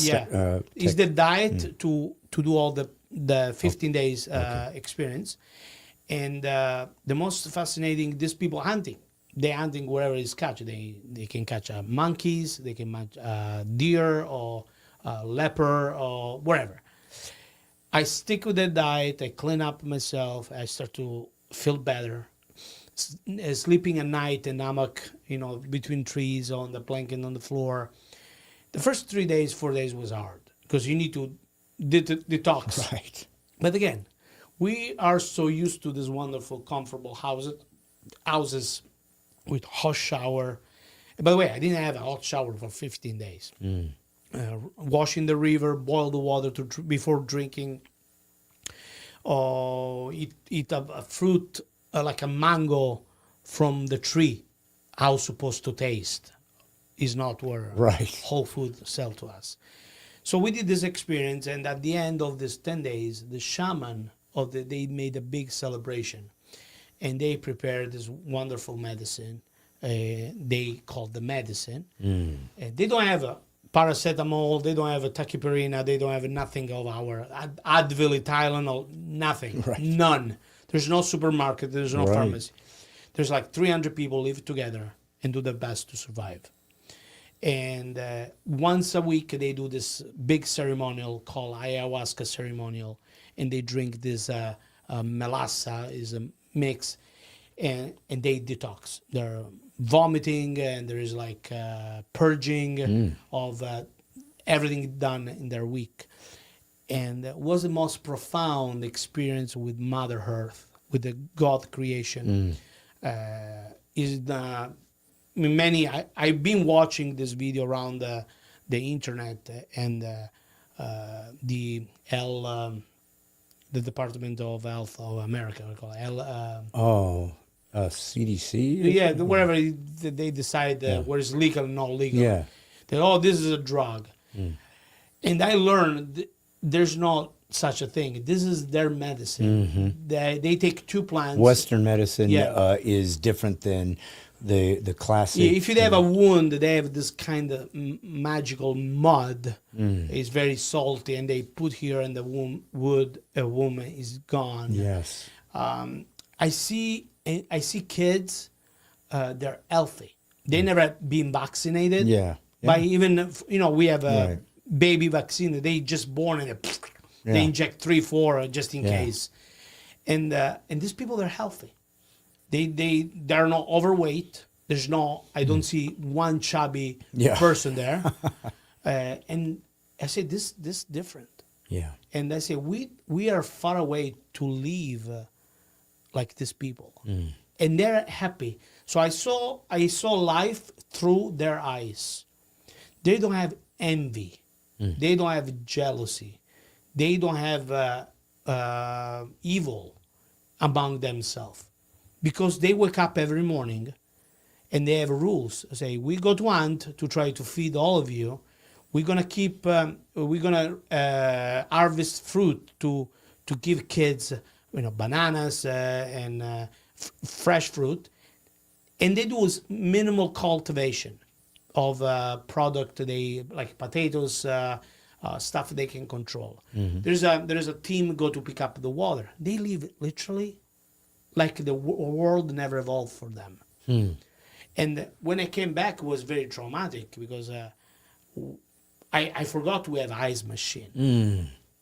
They don't know what is they live. It's hot. They don't have windows. They don't. It's fine. Rain. They are under the tent to cover themselves. And this experience healed me from all my trauma from my childhood until today. It really my brain was overwhelmed with sadness, with depression, with loneliness, and even I was like not trust anymore human. Say, that is not how it's supposed to be. Right. We're supposed to love each other and take care about each other. We live in a society where we are only afraid. I'm not talking with you until someone we know introduce us. This be skeptical is become our society poison. And we don't stop on the road because it could be a serial killer, and maybe it's a family just asking for help. Right. And all this I'm 44, like I told you. I say I don't want to live anymore in this sad society where we only have doubts and negativity among ourselves. And this was the most beautiful, profound experience. And there's other people with me. People had women be raped, and they were there to healing from this. Or people with bipolar disorder, or people with PSD. Well, I think that it's clear that God created a perfected world that we as Christians believe fell and got corrupt. But clearly there's technology that has been forgotten. Yes. I mean, how they still don't know how they made pyramids in Egypt. It doesn't make any sense, because they didn't have tools that could have cut things so precisely, and to fit in, you can't get a piece of paper in between, and we don't know how to do it. It's like even with modern equipment, it just doesn't pan out. And this is why I understood with this my experience. We know enough to be slaved by our knowledge. We don't know enough to be free. And do better and do more. Well, there's in the Bible, and I'm not trying to get off on this, but that it might be interesting. They have a group called the Nephilim. These are maybe angels or giants, but we're kind of half.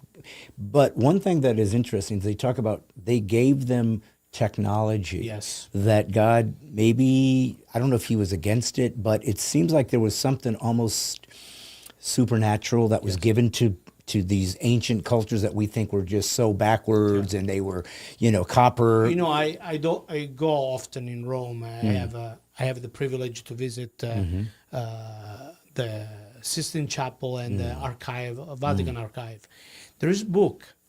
Nobody's allowed to open and read it, because there is true and there is information. They can change the people believe in life. Unfortunately, we know like enough to be slaved by our own beliefs. Yeah. And this is very dangerous. Yes. Because, again, what I learned about plant medicine, there is a plant for everything.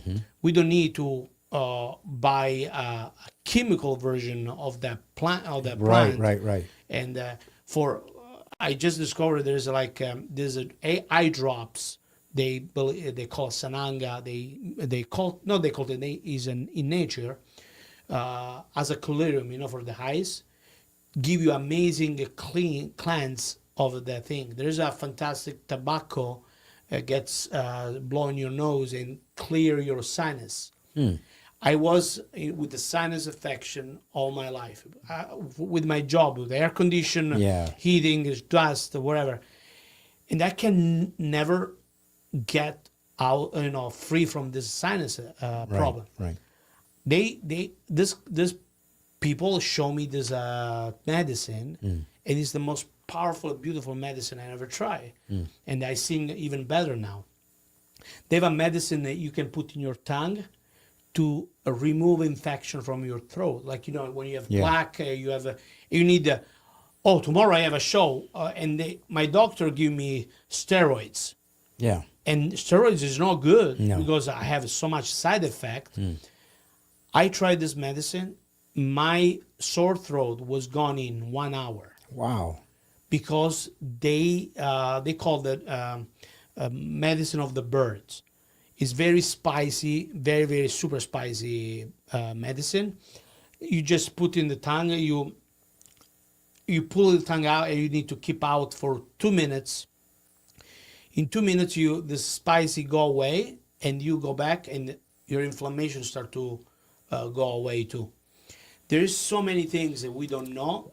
Well, here's what I want to ask you then, because this is important. All right, so you're a Christian, which means you believe Jesus is God. It's a unique belief system. It's one of a kind. It's the only belief system in history where there's a historical human that actually existed, that is real, that died and came back to life, and people saw it and said, you're not going to believe what has happened. So it makes it, you don't have to believe it, but it definitely puts it in a category that's not like any other religion, any other belief system.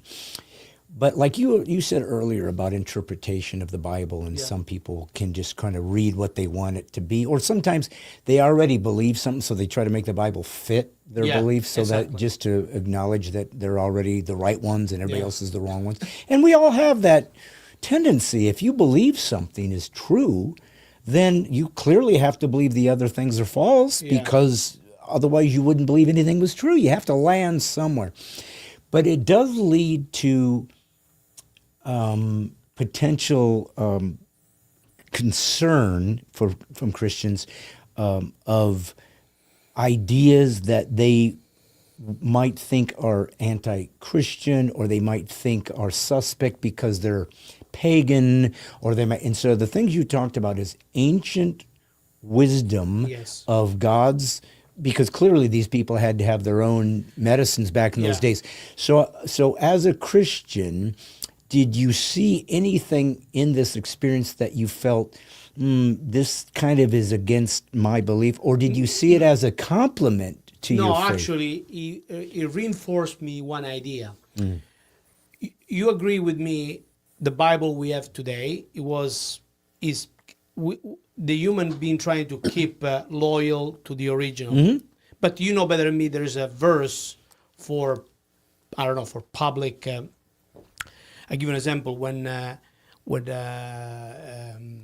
Lot separate from Abraham, they make a swear. You remember where he put his hand? They put on his thigh, I think? On the side. But in the original, it was, the swearing was not under the thigh, was on the genitals. Okay. Because on the first, for the generation, no? Yes. So the Catholic, they thought it was better put because to avoid the homosexual, idea. But in reality, back then, the swearing of Judaism was on the testicle of the people. That is theology. It's not nothing I'm making it up today. Okay.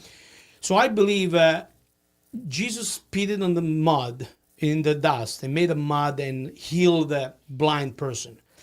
Maybe was a medicine, a plant medicine, was doing that, but it was convenient for one reason or the other. Because remember, we know the gospel because through the eyes of Mark, through the eyes of Luke, they were not there following what Jesus was doing at every moment. So is it the story could be a little bit modified? Yes. So I believe back then the bread didn't have a yeast. The yeast we know now. The yeast back then was not the yeast we use now. So there is a natural yeast. Is a fermentation of the grain himself. So I believe all God created was good. I give an example. Cocaine is the product of a manipulated plant. Make drugs. But the cocaine the Peruvian people chew every day doesn't make them high and happy. Help them with their work, with their starvation. They have other use of cocaine in Peru. Okay. So in America, they decide to make powder and snuffle in the nose. So I believe that everything was created good. And God said, this is good. Yeah. The use we do it is the wrong one. Yeah, there you go. You know what I mean? We didn't use, you were funny in a comedy, people jump from we build a tower to live in, not to jump from it. Yeah, right. You know what I mean? So again, the balcony is a beautiful way to see the horizon, and it's not to jump and kill yourself. Right. The gun. It can be abused. Yeah, the gun is danger. No, it's the bullet to kill people. Yeah, your right, joke. Right. So again, going back to Jesus, Jesus give directional. Drink the wine. Don't get drunk. Yeah. Drink the wine. Don't Even for your stomach. Yeah. So there was a medicinal element to it. So I mean, I'm fascinated by this, and I'm not afraid of it, but I do find that sometimes Christians are suspect of anything that smacks of a paganism or another religious belief system and so forth. So I know you're a Christ follower, so I was just curious. I think there's a balance there that maybe you discovered that some people listening might be, well, I would never do that because maybe they put them in the hut and they did some kind of hallucinogenic mushrooms, and I know they do that stuff too. And I've heard people like Joe Rogan, you mentioned, they go and they've experienced that. So I'm just saying, I guess for your ultimate wrapping up that experience to you, was you felt like you said it got you closer to nature, but I'm thinking that means you got it closer to God. His creation is what He told us to take dominion over. Yeah, thank you to ask me that. When I say close to nature, I immediately say close to God, because you start to respect more His creation, His creation, and yourself. Adam and Eve, they were the boss of the garden. And they take care about nature. We lost that. If you every day you wake up, you take 5-6 pills to stay alive, ask you a question. We're not meant to be sick. No. So if your body is sick, we're already compromised. Yes. We can go every Sunday in church, but if our system is already compromised, we're not doing nothing. We keep eating fast food. We're poisoning us. Yes. So where is the real drugs here? That's right. People drink Coca-Cola every day, like more than water. You're drinking a poison. In your body. And if it's true that our body is the temple of the Holy Spirit, before judging anyone who try alternative medicine, we need to ask ourselves: our example, we are clean. Yeah. Or no? Or we regurgitate everything we have and we see. I just read, I saw a TV show how they make ketchup. Man, I would never touch ketchup in my entire life anymore.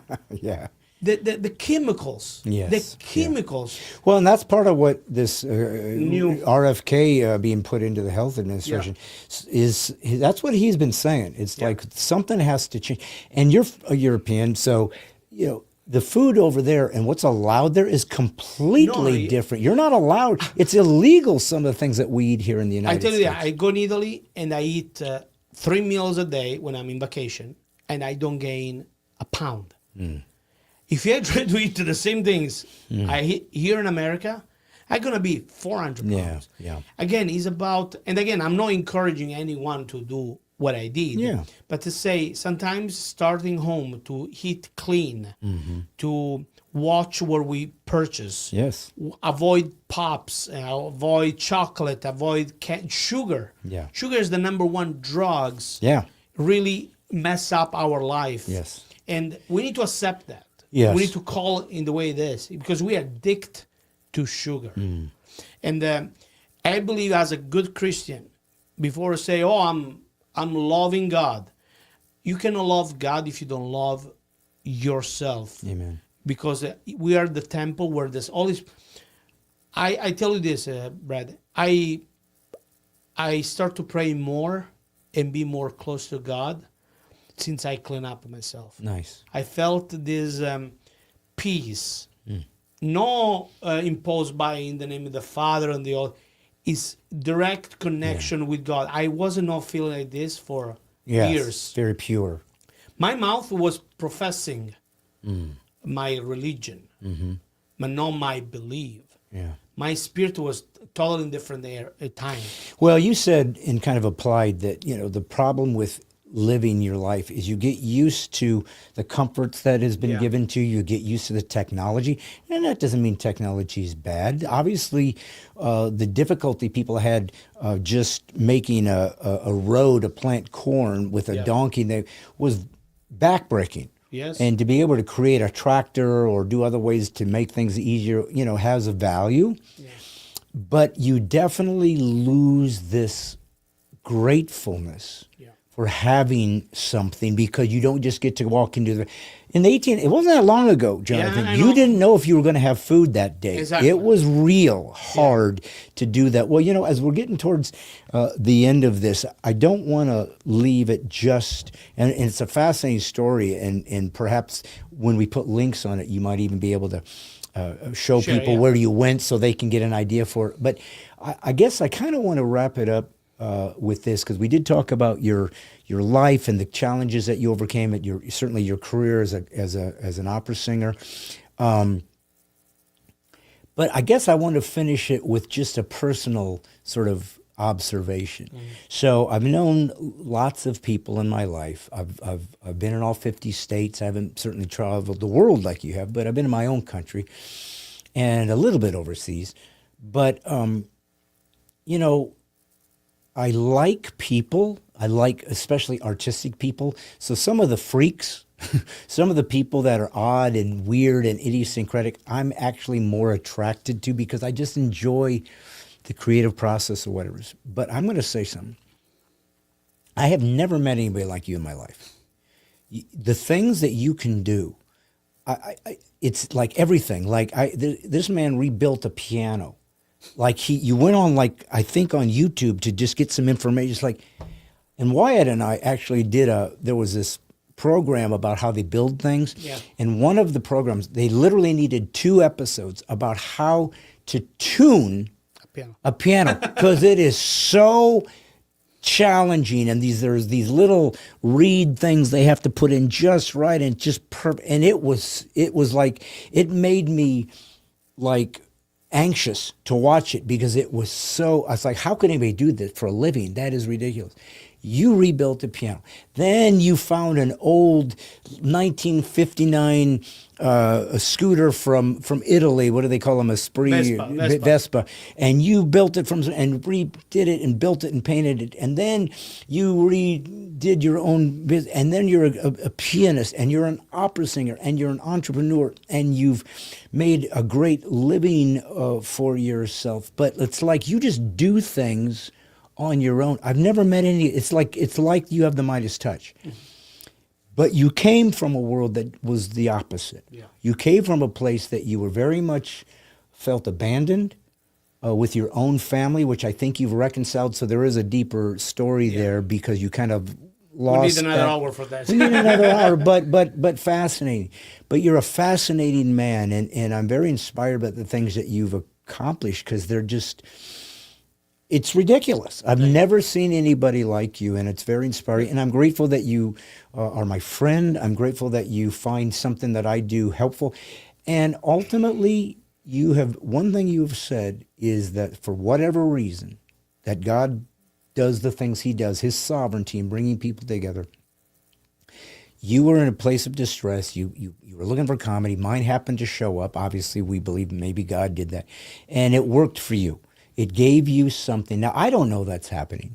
Yeah. Just like you've recorded a concert 20 years ago and somebody's still watching it today and they're being moved, but you don't know. Yes. That was long ago for me. I've moved on. So when I record things that you've watched, they're years ago. As you know, as an artist, all I'm thinking about is what's next. I want to do something new because I've done that. But you said that somehow God used me to maybe make you at least think about maybe moving to Tennessee, Yes. which you said has been very helpful to you. So it's humbling, but it also, I think we as Christians need to understand we are part of a puzzle that God puts together, and that it's okay. You should be humble, right? Shouldn't be filled with pride. That's the original sin. It's literally, God says, I hate pride more than any sin because all sin comes from pride. Right. But I think it's also important to give ourselves it's okay for God to come up to you and say, well done, son. You did something good today. We'll beat ourselves up. Yeah. But God also says, I want you to also be able to say, you did something good. You're better than you used to be. You sought my face, and you did it in a jungle in the Amazon, or you did it in a this is what it is. Yeah. I first time, and again, they're free to judge. They need to judge. Yeah. You know why? Because through judgment, they're preparing themselves for a better themselves. I tell you that in 40 years of religion, for the first time, I felt God in the right way. And now my job, when you see the real God, and you're gonna understand what I say. When we become to Christ, we do the baptism, and we say we are saying to everyone, I accepted a new God in my life. Okay. The reason, and I told you, my ego, our ego, sometimes is so our underskin is you don't see it. You don't think you have an ego until you know you have an ego. With the ego is the one ruining our connection. I feel I have more vertical connection with God than ever because he touched my life.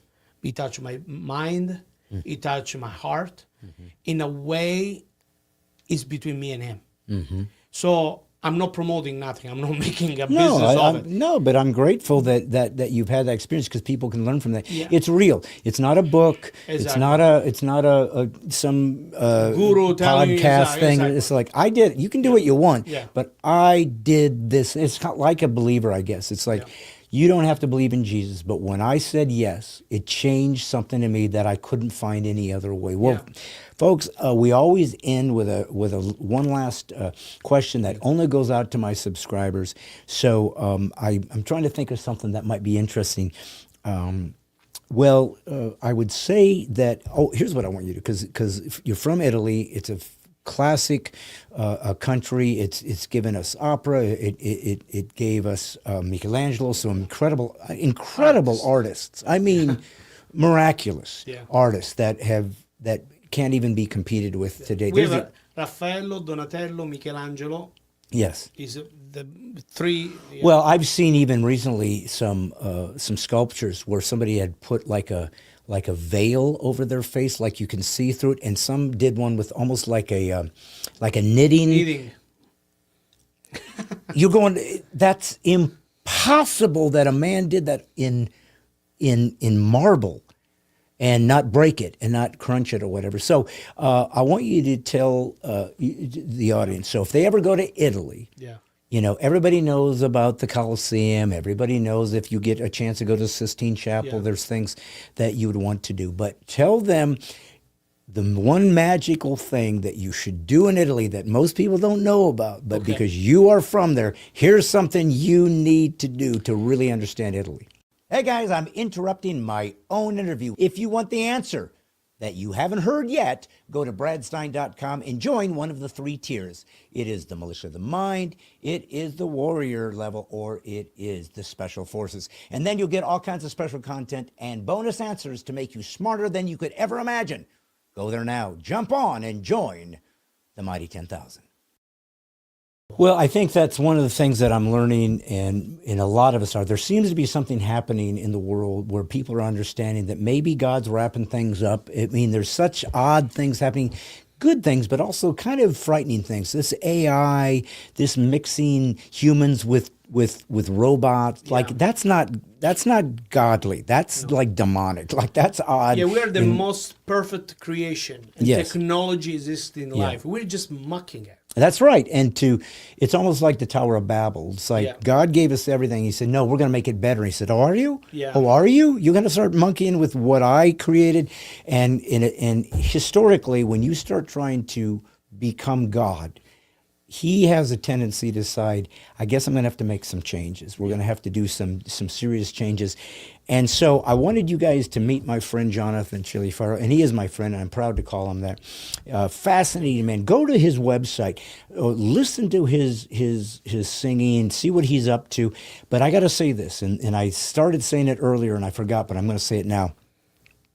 If you think that opera's not really for you, and I understand, and you think, I don't really understand it, I get it, and you think it's kind of old, and I'm sure they're fine, but it's just not my thing. I understand everything you're saying, because I felt the same way.